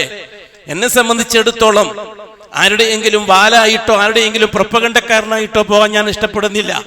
അഹ്ലുസുന്നത്തിന്റെ ഉലമാക്കൾ എന്താണോ പഠിപ്പിച്ചു തന്നത് ആ പ്രമാണങ്ങൾ മാ ഖാല അല്ലാഹു വമാ ഖാല റസൂലുള്ളാഹി വആസാറു സഹാബ, അല്ലാഹ് പറഞ്ഞത് അല്ലാഹുവിന്റെ റസൂൽ പറഞ്ഞത്, അത് രണ്ടും സഹാബാക്കൾ മനസ്സിലാക്കി എടുത്ത് അമൽ ചെയ്തത്. ഈ 3 പ്രമാണങ്ങൾ സമൂഹത്തിന് പറഞ്ഞു തരിക എന്നുള്ളതാണ് നമ്മുടെ ഉത്തരവാദിത്വം. അത് ഏതെങ്കിലും സംഘടനകൾക്ക് അത് ബുദ്ധിമുട്ടാകുന്നുണ്ടെങ്കിൽ ആ സംഘടനയോട് മാറി നിൽക്കാനേ ഞാൻ ഉദ്ദേശിക്കുന്നുള്ളൂ. ഏതെങ്കിലും സംഘടന വാലായിക്കൊണ്ട് ഖുർആൻ പറയാൻ ഞാൻ ആഗ്രഹിക്കുന്നില്ല. ആദർശം സമൂഹത്തിന് പറഞ്ഞു കൊടുക്കുക എന്നുള്ളതാണ്. ഒറ്റപ്പെടലുകൾ സ്വീകരിക്കേണ്ടി വരും, തയ്യാറാണ് അതിന്. അതുകൊണ്ട് സംഘടനകളൊന്നും എന്നെ കൊണ്ട് തലവേദനയാവണ്ട. ഞാൻ പറയുന്ന വിഷയങ്ങൾ സംഘടനയായിട്ട് ചേർത്ത് പറയണ്ട. ഇന്ന സംഘടനന്റെ ആളാണ്, ഇന്ന സംഘടന ഇല്ല. ഞാൻ പറയുന്ന വാക്ക് ഞാൻ സ്വന്തമാണ്, എന്റെ സ്വന്തമാണ്. അത് ഒരു സംഘടന KNM പോലെയുള്ള ഒരു സംഘടനയുമായിട്ട് ഞാൻ പറയുന്ന വാക്കിനെ ചേർത്ത് പറയണ്ട. അതുകൊണ്ട് KNMന്റെ തലപ്പത്തിരിക്കുന്നവർ എന്റെ വാക്കുകൾ വ്യാഖ്യാനിക്കാനോ അതിൽ സ്ഖലിതം കണ്ടെത്താനോ ഒന്നും ആരും മെനക്കെടേണ്ട. ഞാൻ പറയുന്നത് ഞാൻ സ്വന്തമാണ്. ഇനി അങ്ങോട്ട് അങ്ങനെ സ്വതന്ത്രമായിട്ട് മുന്നോട്ട് പോകാൻ തന്നെയാണ് ആഗ്രഹിക്കുന്നത്. ആരുടെയെങ്കിലും വാലായിട്ട് മിമ്പറുകളോ സ്റ്റേജുകളോ ഉപയോഗിക്കാൻ ഉദ്ദേശിക്കുന്നില്ല. ഞാൻ എന്തിനാ സംശയം തീർത്തെന്നറിയുമോ? ഞാൻ പറയുന്ന വാക്കുകൾ അഹ്ലുസുന്നയുടെ വാചകങ്ങൾ, അഹ്ലുസുന്നയിലെ ഉലമാക്കൾ പറയുന്ന വിഷയങ്ങൾ ഞാൻ പറയുമ്പോൾ ഏതെങ്കിലും സംഘടനയുമായി ബന്ധപ്പെടുത്തിക്കൊണ്ട് അവരെ വിമർശിക്കാൻ വേണ്ടിയിട്ട് ഷിയാക്കൾ സ്റ്റേജ് കെട്ടുകയും മറ്റും ചെയ്യുന്നതായിട്ട് നാം കാണാറുണ്ട്. അതുകൊണ്ട് അതിലേക്കൊന്നും മെനക്കെടണ്ട. ഞാൻ അവരുടെ ഒന്നും അവരുടെ ഒന്നും മെഗഫോൺ അല്ല. ഞാൻ അഹ്ലുസുന്നത്തി വൽ ജമാഅത്തിന്റെ ഉലമാക്കൾ പഠിപ്പിച്ചിരുന്ന വിഷയങ്ങൾ, അത് ആരാണോ അത് പറയാൻ അനുവദിക്കുന്ന സ്റ്റേജ്, ആ സ്റ്റേജിൽ പറയുന്നു എന്ന് മാത്രം. അനുവദിക്കുന്നില്ലെങ്കിൽ ആ സ്റ്റേജ് ഒഴിവാക്കുമെന്നല്ലാതെ ഞാൻ എന്റെ ആശയം ഒഴിവാക്കാൻ ഉദ്ദേശിക്കുന്നില്ല. ഇത് ഞാൻ നിങ്ങളോട് ക്ലിയർ ആക്കുന്ന എന്തിനു വേണ്ടിയിട്ടാണെന്നറിയുമോ? ഞാനൊരു വിഷയം പറയുമ്പോൾ അത് എന്റെ വ്യക്തിയിലേക്ക് ചേർത്തുകൊണ്ട് വരുത്താൻ മതി, എന്നെ വിമർശിച്ചാൽ മതി, എന്നെ വിമർശിച്ചാൽ മതി. അതിലേക്ക് ഏതെങ്കിലും ഒരു സംഘടനയിലേക്ക് ചേർത്തിട്ട് വിമർശിക്കേണ്ട ആവശ്യമൊന്നുമില്ല. ആ സംഘടനയുടെ മെമ്പറുമായിട്ടോ സ്റ്റേജുമായിട്ടോ എനിക്ക് യാതൊരു ബന്ധവും ഇപ്പോഴില്ല. ഇത് പറയുന്ന വിഷയത്തിൽ അവർ സ്വീകരിക്കുകയാണ് എങ്കിൽ, പറയാൻ അനുവദിക്കുകയാണെങ്കിൽ ഞാൻ പറയാൻ തയ്യാറാണ്. കാരണം എനിക്ക് പറയാനുള്ളത് മാറുന്ന പ്രശ്നമേ ഇല്ല. ഇൻഷാ അല്ലാഹ് മരിക്കുന്നത് വരെ ഇസ്തിഖാമത്തോടെ അങ്ങനെ ജീവിച്ച് ഒറ്റ അബൂദറുൽ ഗിഫാരി മരിച്ചതുപോലെ ആരോരും ഇല്ലാണ്ട് എവിടെയെങ്കിലും മരിച്ചാലും കുഴപ്പമില്ല എന്ന് വിശ്വസിക്കുന്ന ഒരുത്തനാണ് ഞാൻ. ഇത് പറയാൻ കാരണം എന്താണെന്ന് വെച്ചാൽ, ദീനുൽ ഇസ്ലാമിന്റെ ഒന്നാമത്തെ കാര്യമായ ഷഹാദ ബാത്തിലാകുന്ന വിഷയം സംസാരിക്കുമ്പോൾ കുറച്ച് കട്ടി കൂടും, അതിൽ ശിദ്ദത്ത് കൂടും. കാരണം അതിനാണ് 313 മുർസലീങ്ങൾ വന്നത്. അങ്ങനെ ഇങ്ങോട്ട് കിട്ടുന്നത് അള്ളാഹുവിൽ നിന്നാണെന്ന് പറയാൻ മുർസലീങ്ങൾ വന്നിട്ടില്ല. 1,24,000 നബിമാരും അത് പറഞ്ഞവരാണ്, അത് വിശദീകരിച്ചവരാണ്. അതേസമയത്ത് മുർസലീങ്ങൾ വന്നത് ഇങ്ങനെ അങ്ങോട്ട് അള്ളാഹ്ക്കേ പറ്റൂ എന്ന് പറയാനാണ്. നൂഹ് നബി തൊട്ട് അഷ്റഫുൽ ഖൽഖ് വരെയുള്ള 313 മുർസലീങ്ങൾ വന്നത് അള്ളാഹ് റബ്ബാണെന്ന് വിശ്വസിക്കാനല്ല, അള്ളാഹ് ഇലാഹാണെന്ന് പറയാനാ. അതുകൊണ്ടാണ് അഷ്ഹദു അല്ലാ ഇലാഹ ഇല്ലല്ലാഹ് ആയത്. ഇപ്പൊ ലാ ഇലാഹ ഇല്ലല്ലാഹ് കൊടുക്കുന്ന ഷഹാദ ഇസ്ലാമിന്റെ ഒന്നാമത്തെ ഷർത്താണ്, ഒന്നാമത്തെ ഫർളാണ്. ആ ഫർള് സഹീഹാകാൻ അള്ളാഹുവായിട്ട് ബന്ധപ്പെട്ട 5 കാര്യങ്ങൾ അംഗീകരിച്ചിരിക്കണം. ഒന്ന്, അള്ളാഹുവിന്റെ ദാത്തിലുള്ള വഹദാനിയത്ത് അംഗീകരിച്ചിരിക്കണം. നമുക്ക് ഇനിയും വിശദീകരിക്കാം. അള്ളാഹുവിന്റെ സിഫാത്തിൽ, അള്ളാഹുവിന്റെ റുബൂബിയത്തിലുള്ള വഹദാനിയത്ത് അംഗീകരിച്ചു കൊടുക്കണം. ഉലൂഹിയത്തിലുള്ള വഹദാനിയത്ത് അംഗീകരിച്ചു കൊടുക്കണം. നാലാമത്തത് അള്ളാഹുവിന്റെ സിഫാത്തുകൾ, വിശേഷണങ്ങൾ. അള്ളാഹ്ക്കുള്ള വിശേഷണം അള്ളാഹ്ക്ക് മാത്രമുള്ളതാണ്. അതൊരു കാരണവശാലും ഒരു വലിയനുണ്ടാകാൻ പറ്റുകയില്ല, ഒരു നബിക്കുണ്ടാകാൻ പറ്റുകയില്ല, ഒരു റസൂലിനുണ്ടാകാൻ പറ്റുകയില്ല. അള്ളാഹുവിനുള്ള സിഫാത്തുകൾ. അഞ്ചാമത്തത് അള്ളാഹുവിന്റെ അസ്മാഉകൾ അള്ളാഹ്ക്ക് മാത്രമുള്ളതാണ്. അള്ളാഹ് റഹ്മാനാണ്, അള്ളാഹ് മാത്രമാണ് റഹ്മാൻ. അള്ളാഹ് റഹീമാണ്, അള്ളാഹ് മാത്രമാണ് റഹീം. ഏത് രീതിയിൽ? അള്ളാഹ്ക്ക് അവകാശപ്പെട്ട രീതിയിൽ. അതേസമയത്ത് മുഹമ്മദ് മുസ്തഫ തങ്ങളെ സംബന്ധിച്ച് റഊഫും റഹീം എന്ന് അള്ളാഹു തആല വിശേഷിപ്പിച്ചിട്ടുണ്ട്. മുഹമ്മദ് മുസ്തഫ തങ്ങൾക്ക് റഊഫത്ത് എന്നത് അള്ളാന്റെ റഊഫത്തിന് തുല്യമല്ല. അള്ളാഹ് കൊടുത്ത റഹഫത്തിൽ നിന്ന് റഹഫത്താണ് മുഹമ്മദ് നബിക്ക് സ്വമേധയാ ഉണ്ടായ റഊഫത്തല്ല, റഹ്മത്ത്. ബഹുമാനപ്പെട്ട മുഹമ്മദ് നബി റഹീമാണ്, അള്ളാഹ് കൊടുത്ത റഹ്മത്താണ്. അള്ളാഹ്ക്ക് ആരും കൊടുത്തതല്ല, അള്ളാഹ്ക്ക് സ്വമേധയാ ഉള്ളതാണ്. ഇത് അംഗീകരിച്ചു കൊടുത്താലേ റുബൂബിയത്തിലുള്ള ഷഹാദ സഹിയാകുകയുള്ളൂ. നമ്മൾ ചർച്ച ചെയ്തു വന്നത് രണ്ടാമത്തെ ഷഹാദയാണ്, അഷ്ഹദു അന്ന മുഹമ്മദർ റസൂലുള്ളാഹ്. രണ്ടാമത്തെ ഷഹാദ പറയണമെങ്കിൽ ഒന്നാമത്തെ ഷഹാദ പറഞ്ഞേ പറ്റൂ. കാരണം എന്താണ്? രണ്ടാമത്തെ ഷഹാദ ഒന്നാമത്തെ ഷഹാദന്റെ അനുബന്ധമാണ്, സെപ്പറേറ്റ് അല്ല. ഒന്നാമത്തെ ഷഹാദ സഹീഹാകാനുള്ള അതിന്റെ പാർട്ടാണ് രണ്ടാമത്തെ ഷഹാദ. ലാ ഇലാഹ ഇല്ലല്ലാഹ് കൊടുത്ത ഷഹാദ പ്രാവർത്തികമാക്കേണ്ടത് എങ്ങനെ? അഷ്ഹദു അന്ന മുഹമ്മദർ റസൂലുള്ളാഹ്, മുഹമ്മദി റിസാലത്തിന് കൊടുത്ത ഷഹാദത്തനുസരിച്ച്. ലാ ഇലാഹ ഇല്ലല്ലാഹ് പ്രാവർത്തികമാക്കേണ്ടത് എങ്ങനെ? മുഹമ്മദുർ റസൂലിന് കൊടുത്ത ഷഹാദത്തനുസരിച്ച്. അതാ മുഹമ്മദുർ റസൂലക്ക് മാത്രം അവകാശപ്പെട്ടതാണ്. അത് ഇന്ന ഇമാമു പറഞ്ഞു, നമുക്ക് തെളിവല്ല. ഇന്ന ഷെയ്ഖ് പറഞ്ഞു, ഇന്ന സംഘടന പറഞ്ഞു, ഇന്ന വലിയ പറഞ്ഞു, ഇന്ന ഉസ്താദ് പറഞ്ഞു, ഇന്ന തങ്ങള് പറഞ്ഞു, നമുക്ക് തെളിവല്ല. എന്തുകൊണ്ട്? നമ്മൾ ഷഹാദത്ത് കൊടുത്തത് മുഹമ്മദുർ റസൂലുള്ളാഹിക്കാണ്. നമ്മൾ ലാ ഇലാഹ ഇല്ലല്ലാഹ് അനുസരിച്ച് ജീവിച്ചോളാം എന്ന് അള്ളാഹ് കൊടുത്ത ഉറപ്പ് മുഹമ്മദി റിസാലത്തിനാണ്. ഇന്ന തങ്ങൾ പറയും പോലെ ഞാൻ ജീവിച്ചോളാം എന്ന് അള്ളാഹ് ഉറപ്പ് കൊടുത്തിട്ടുണ്ടോ? അള്ളാഹ് നമ്മൾ അങ്ങനെ ഒരു ഉറപ്പ് വാങ്ങിയിട്ടുണ്ടോ? ഇന്ന ഇമാമു പറയും പോലെ ജീവിച്ചോളാം എന്ന് അള്ളാഹു തആല ഉറപ്പ് വാങ്ങിയിട്ടുണ്ടോ? അള്ളാഹു തആല നമ്മളോട് വാങ്ങിയ കരാർ എന്താണ്? മുഹമ്മദി റിസാലത്തനുസരിച്ച് ജീവിച്ചോളാം എന്നതാണ്. മുഹമ്മദി റിസാലത്തിന് കൊടുത്ത ഷഹാദ അഷ്ഹദു അന്ന മുഹമ്മദർ റസൂലുള്ളാഹ്, അത് സ്വഹീഹാകണമെങ്കിൽ ഒന്നാമതായി അംഗീകരിക്കേണ്ടത് മുഹമ്മദിയത്ത് എന്താണെന്ന് അറിഞ്ഞിരിക്കണം. ആ മുഹമ്മദിനെ സംബന്ധിച്ച് അറിഞ്ഞിരിക്കണം. സുമാറാകാൻ പറ്റുകയില്ല, അല്ലെങ്കിൽ പേരില്ലാത്ത ആരെങ്കിലും ആകാൻ പറ്റൂല. ഞാൻ റസൂലിനെ അംഗീകരിക്കുന്നു, എന്താ ഈസാ നബിന്റെ റിസാലത്ത് പറ്റൂലേ? പറ്റൂല. എന്താ മൂസ നബിന്റെ റിസാലത്ത് പറ്റൂലേ? പറ്റൂല. എന്തുകൊണ്ട്? രണ്ടാമത്തെ ഷഹാദ സ്വഹീയാകാൻ മുഹമ്മദി റിസാലത്ത് തന്നെ വേണം. അതാണ് മുഹമ്മദിയത്ത് അറിയണം എന്ന് പറഞ്ഞത്. മുഹമ്മദ് ആരാണെന്ന് അറിഞ്ഞിട്ട് വേണം ആ ഷഹാദത്തിലേക്ക് പ്രവേശിക്കാൻ. നാം ചർച്ച ചെയ്തു. രണ്ടാമതായിട്ട് നാം അറിഞ്ഞിരിക്കേണ്ടത് മുഹമ്മദ് അബ്ദാണെന്നറിയണം. മുഹമ്മദിന്റെ അബ്ദിയത്ത് അറിയണം. മുഹമ്മദ് അബ്ദിയത്ത് അറിയണം. മുഹമ്മദ് വെറും പ്യൂറിൽ പ്യൂർ 916 അബ്ദാൻ, അടിമത്വത്തിന്റെ പൂർണ്ണമായ രൂപമാണ് മുഹമ്മദ് മുസ്തഫ തങ്ങൾ. മുഹമ്മദ് നബി അല്ലാത്ത ആർക്കും അങ്ങനെ അവകാശപ്പെട്ടു കൊടുക്കാൻ പറ്റുകയില്ല. സഹബാക്കളാവട്ടെ, താബിഈങ്ങളാവട്ടെ, സലഫു സാലിഹീങ്ങളാവട്ടെ, ഇമാമിങ്ങളാവട്ടെ, ആരാവട്ടെ, അഷ്റഫുൽ ഖൽഖിന്റെ അബ്ദിയത്തിന് തുല്യമായ അബ്ദിയത്ത്. ഇനി അഷ്റഫുൽ ഖൽഖ് അല്ലാത്ത വേറെ നബിമാര് നൂഹ് നബി തൊട്ട് ഈസ നബി വരെയുള്ള റസൂലുകൾ മുഹമ്മദ് മുസ്തഫ തങ്ങളെ പോലെ അബ്ദിയത്തുള്ള, നിങ്ങൾക്കത് മനസ്സിലാക്കി തരാം ഞാൻ. നാളെ ആഖിറത്തിൽ എല്ലാരെയും ഹാജരാക്കും അല്ലാഹു തആല ഹിസാബിന് വേണ്ടിയിട്ട്, വിചാരണക്ക് വേണ്ടിയിട്ട്. എത്ര കാലം എന്ന് ഒരു അറ്റവും ഇല്ല അതിന്. ഫീ യൗമിൻ കാന മിഖ്ദാറുഹു 50,000 സന. നമ്മുടെ ഭൂമിയിൽ ഒരു ദിവസം കഴിയണമെങ്കിൽ ഭൂമിയിൽ 50,000 കൊല്ലം കഴിയേണ്ട സമയം എടുക്കും അവിടുത്തെ ഒരു ദിവസം എന്ന് അള്ളാഹ് പറഞ്ഞതാണ്. അപ്പൊ എത്ര കാലം കാത്തിരിക്കേണ്ടി ഒരു ഹിസാബിന് വേണ്ടിയിട്ട്? അല്ലാഹു സുബ്ഹാനഹു വ തആല ആ സന്ദർഭത്തില് നമുക്ക് റസൂലുള്ളാഹി തങ്ങൾ പറഞ്ഞ വിഷയം എന്താണ്? മാലോകര് മുഴുവനും ആദം അലൈഹിസ്സലാത്തു വസ്സലാമിന്റെ അടുക്കലേക്ക് പോവും. എന്നിട്ട് പരാതി പറയും, ഓ ബാപ്പ, എന്തെങ്കിലും ഒരു കാര്യം അള്ളാഹുവിന്റെ ഭാഗത്തുനിന്ന് തീരുമാനം എടുക്കാൻ നിങ്ങളൊന്ന് ശുപാർശ പറ. ഞങ്ങളാകെ ബുദ്ധിമുട്ടിരിക്കുകയാണ്. അള്ളാഹു നിങ്ങളെ നേരിട്ട് സൃഷ്ടിച്ച ആളാണ്, ആകാശത്തിൽ വസിച്ച ആളാണ്, സ്വർഗത്തിൽ തർബിയത്ത് തന്ന ആളാണ്, നിങ്ങളാണ് അബുൽ ബഷർ. ഞങ്ങളുടെ കാര്യത്തിൽ എന്തെങ്കിലും ഒരു എന്താണ് ആദം അലൈഹിസ്സലാത്തു വസ്സലാം പറഞ്ഞത്? അഷ്റഫുൽ ഖൽഖ് എന്താ പറഞ്ഞത്? ആദം അലൈഹിസ്സലാത്തു വസ്സലാം പറയും, മക്കളെ, ഞാൻ ഒരിക്കലും അതിന് അർഹനല്ല. ഞാൻ അള്ളാഹുവിന്റെ വിചാരണ ചിന്തിച്ച് പേടിച്ച് കഴിഞ്ഞുകൂടുകയാണ്.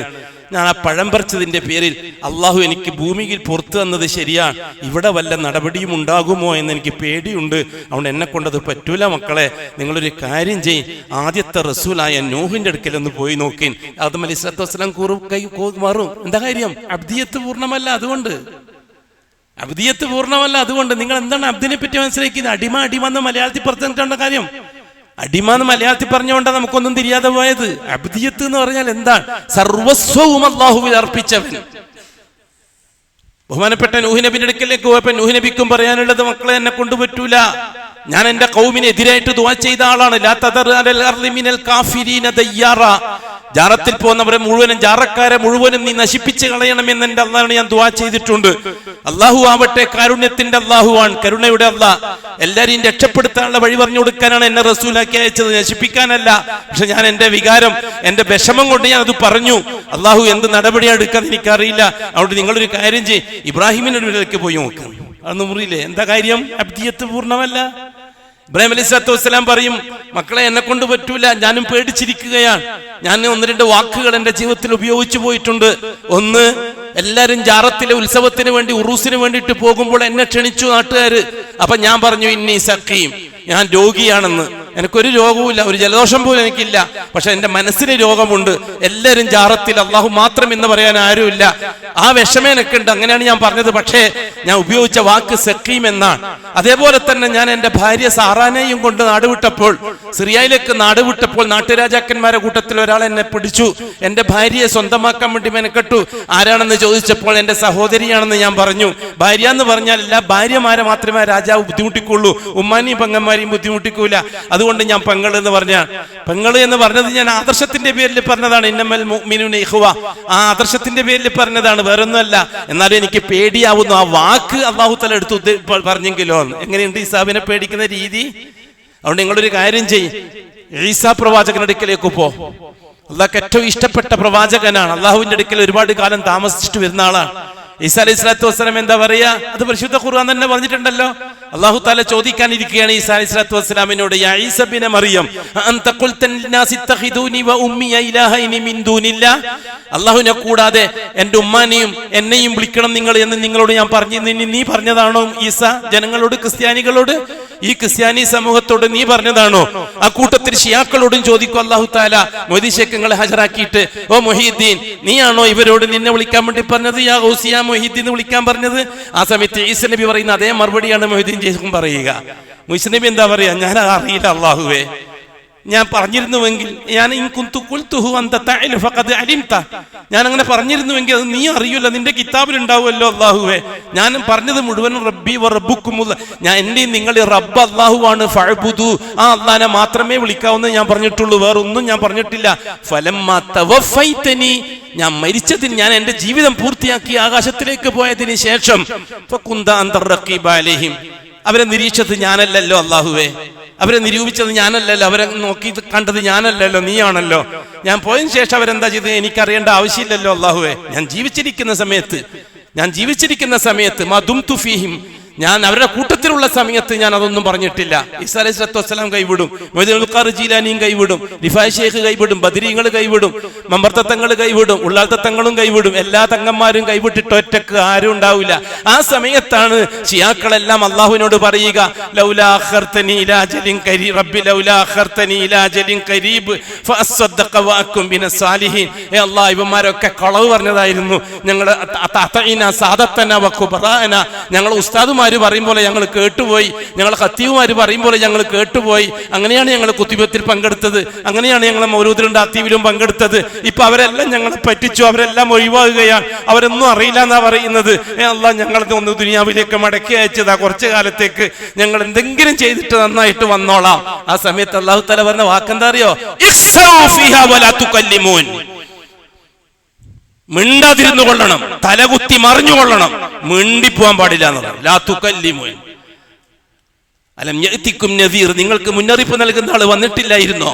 അവലം നുഅമ്മിറുകും മാ യതദക്കറു ഫീഹി മൻ തദക്കർ, നിങ്ങൾക്ക് ചിന്തിക്കാനും മനസ്സിലാക്കാനും പാകത്തിൽ ഉപദേശകന്മാര്, തൗഹീദിന്റെ പ്രബോധകന്മാർ നിങ്ങളുടെ നാട്ടിൽ വന്നിട്ടില്ലായിരുന്നോ? വജാഅകുമുൻ നദീർ, മുന്നറിയിപ്പ് നൽകുന്ന ആൾ വന്നിട്ടില്ലായിരുന്നോ? ഇപ്പോഴാണോ വന്നിട്ട് കരയുന്നത്? മിണ്ടിപ്പോകാൻ പാടില്ലായിരുന്നു. അലം അൽഹദി ഇലൈക്കും യാ ബനി ആദം അല്ലാ തഅബുദു ശൈത്വാൻ ഇന്നഹു ലക്കും അദുവ്വും മുബീൻ വഅനിഅ്ബുദൂനി ഹാദാ സിറാത്തും മുസ്തഖീം. നിങ്ങളോട് ഞാൻ അന്നേ പറഞ്ഞു തന്നിട്ടില്ല, നിങ്ങൾ ശൈത്വാനെ അനുസരിച്ചു പോകരുത്. ശൈത്വാന്റെ കേന്ദ്രങ്ങളാണ് ജാറങ്ങൾ, മഖാമുകൾ. ശൈത്വാന്റെ കേന്ദ്രങ്ങളാണ് റാത്തിബിന്റെയും മുഖത്തിന്റെയും കുത്തുബിയത്തിന്റെയും മഹല്ല് മദീസുകൾ. അവിടുത്തെ കടങ്ങിപ്പോകരുത്. അനിഅ്ബുദൂനി, എന്തുണ്ടെങ്കിൽ എന്നോടേ ചോദിക്കാവൂ. ഹാദാ സിറാത്തും മുസ്തഖീം, അതാണ് ഏറ്റവും നല്ല വഴി, അതാണ് രക്ഷപ്പെടാനുള്ള വഴി. നിങ്ങൾക്ക് ഞാൻ പറഞ്ഞു തന്നിട്ടില്ലായിരുന്നോ? ഇപ്പോഴാണോ നിങ്ങൾ പ്രയാസം പറയുന്നത്? മിണ്ടിപ്പോവാൻ പാടില്ല. വംതാസുൽ യൗമ അയ്യുഹൽ മുജ്രിമൂൻ, കുരുത്തം കെട്ട വർഗ്ഗമേ മാറിപ്പോടാ അവിടെ നിന്ന്. ജൂതന്മാരോട്, നസാറാക്കളോട്, ഷിയാക്കളോട് അല്ലാഹു സുബ്ഹാനഹു വ തആല നാളെ ആഖിറത്തിൽ വെച്ച് ഈ സമയത്ത് പറയുന്ന വാക്കതാണ് വംതാസുൽ യൗം, ഇന്നത്തെ ദിവസം മാറിവിടുന്ന എന്റെ മുഖത്ത് കാണാൻ, എന്റെ മുമ്പിൽ കാണാൻ പാടില്ല. അയ്യുഹൽ മുജ്രിമൂൻ, തെമ്മാടികളായ സമൂഹം. മുജ്രിം എന്നതിന് തഫ്സീറിൽ അങ്ങനെയാണ് അർത്ഥം വെച്ചിരിക്കുന്നത്, തെമ്മാടികൾ എന്ന്. അയ്യുഹൽ മുജ്രിമൂൻ, തെമ്മാടികളായ ജനം. ഞാനല്ലാത്ത മുഴുവൻ തങ്ങന്മാരെയും ശൈഖന്മാരെയും പിറകെ നടന്നിട്ട് ഇപ്പം വന്നിട്ട് വന്ന് കരയല്ലേ? അല മഹദിലേക്കും യാ ബനി ആദം അല്ലാ തഅബുദു ശൈത്വാൻ ഇന്നഹു ലക്കും അദുവ്വും മുബീൻ വഅനിഅ്ബുദൂനി ഹാദാ സിറാത്തും മുസ്തഖീം വലഖദ് അളല്ല മിൻകും ജിബില്ലൻ കസീറ, നിങ്ങളിൽ നിന്നൊരു വലിയ വിഭാഗത്തെ അവൻ ഇതിനു മുമ്പ് നശിപ്പിച്ചിട്ടുണ്ട് എന്ന് ചരിത്രം സാക്ഷിയാക്കിക്കൊണ്ട് നിങ്ങൾക്ക് ഞാൻ പറഞ്ഞു തന്നിട്ടില്ലേ? എന്നിട്ട് നിങ്ങൾ അംഗീകരിച്ചോ? നിങ്ങൾ ഉസ്താദുമാരും ഖത്തീബുമാരും തങ്ങന്മാരും പറയും പോലെ നിങ്ങൾ കേട്ടത്? ഇപ്പോഴാണോ വന്നിട്ട് കരയുന്നത്? പോടാ അവിടെ നിന്ന്. ഇതാണ് വംതാസുൽ യൗമ സൂറത്ത് യാസീൻ. മുഹമ്മദ് ഈ റിസാലത്തിൽ മുഹമ്മദിന്റെ അബ്ദിയ്യത്ത് മനസ്സിലാക്കാൻ നിസ്സാര വിഷയമല്ല. അവസാനം മുഹമ്മദ് നബിയുടെ അടുക്കലേക്ക് എത്തുന്നു. അവസാനം മുഹമ്മദ് നബിയുടെ അടുക്കലേക്ക് എത്തുന്നു. ഈസാ നബി പറഞ്ഞതനുസരിച്ച് അഷ്റഫുൽ ഖൽഖിന്റെ അടുക്കലേക്ക് ഒരു ഇതേ പരാതി പറയുന്നു. അഷ്റഫുൽ ഖൽഖ് പറയുന്ന വിഷയം ഫഖുൽതു നഅം, ഞാൻ അന്ന് മറുപടി പറയും നഅം, ശരി നോക്കാം. എന്താണ് നിങ്ങൾ ആലോചിച്ചൊക്കെ? ശരി, ഞാൻ ഒന്ന് നോക്കട്ടെ. എന്താ കാര്യം? 100% അബ്ദിയ്യത്തിന്റെ പൂർത്തീകരണമാണ് മുഹമ്മദ് മുസ്തഫ. അബ്ദിയ്യത്തിനെതിരായിട്ട് ഒരു വാക്കുപോലും നാളെ ആഖിറത്തിൽ വിചാരണ മുഹമ്മദ് മുസ്തഫ തങ്ങളെ ചെയ്യാനില്ല. ഒരു വാക്കുപോലും ചെയ്യാനില്ല. മറ്റുള്ള നബിമാരെ മുഴുവൻ അല്ലാഹു തആല വിചാരണ ചെയ്യും. അഷ്റഫുൽ ഖൽഖിനെ വിചാരണ ചെയ്യാൻ ഇത്തരത്തിലുള്ള ഒരു വിഷയം കിട്ടൂല. ആ പൂർണ്ണതയാണ് ആ വാക്കുകൊണ്ട് നമുക്ക് മനസ്സിലാകുന്നത്. ഇത് നാം അംഗീകരിക്കണം. എന്നാലേ രണ്ടാമത്തെ ഷഹാദ സഹിയാവുള്ളൂ. മൂന്നാമതായിട്ട് അംഗീകരിക്കേണ്ട വിഷയം നുബുവത്ത് അംഗീകരിക്കണം. നാലാമതായിട്ട് റിസാലത്ത് അംഗീകരിക്കണം. അഞ്ചാമതായിട്ട് ശരീഅത്ത് അംഗീകരിക്കണം. ഇൻഷാ അല്ലാഹ് വളരെ കൃത്യമായിട്ട് നമുക്ക് മുമ്പോട്ട് വിശദീകരിച്ചുകൊണ്ട് മുന്നോട്ട് പോകാം. അല്ലാഹു തആല അറിവിൽ ഒരുപാട് ബർക്കത്തും അമൽ ചെയ്യാൻ അതിനേക്കാളേറെ തൗഫീഖും തന്ന് അനുഗ്രഹിക്കട്ടെ. അഖൂലു ഖൗലി ഹാദാ വല്ലാഹു അഅലം വഅസ്തഗ്ഫിറുല്ലാഹൽ അളീമ ലി വലക്കും വഅസ്തഗ്ഫിഹി അന്നി വഅൻകും വഅൻ ജമീഇൽ മുസ്ലിമീന വൽ മുഅ്മിനീന അജ്മഈന വസ്തഗ്ഫിറുഹു ഇന്നഹു ഹുവൽ ഗഫൂറുർ റഹീം.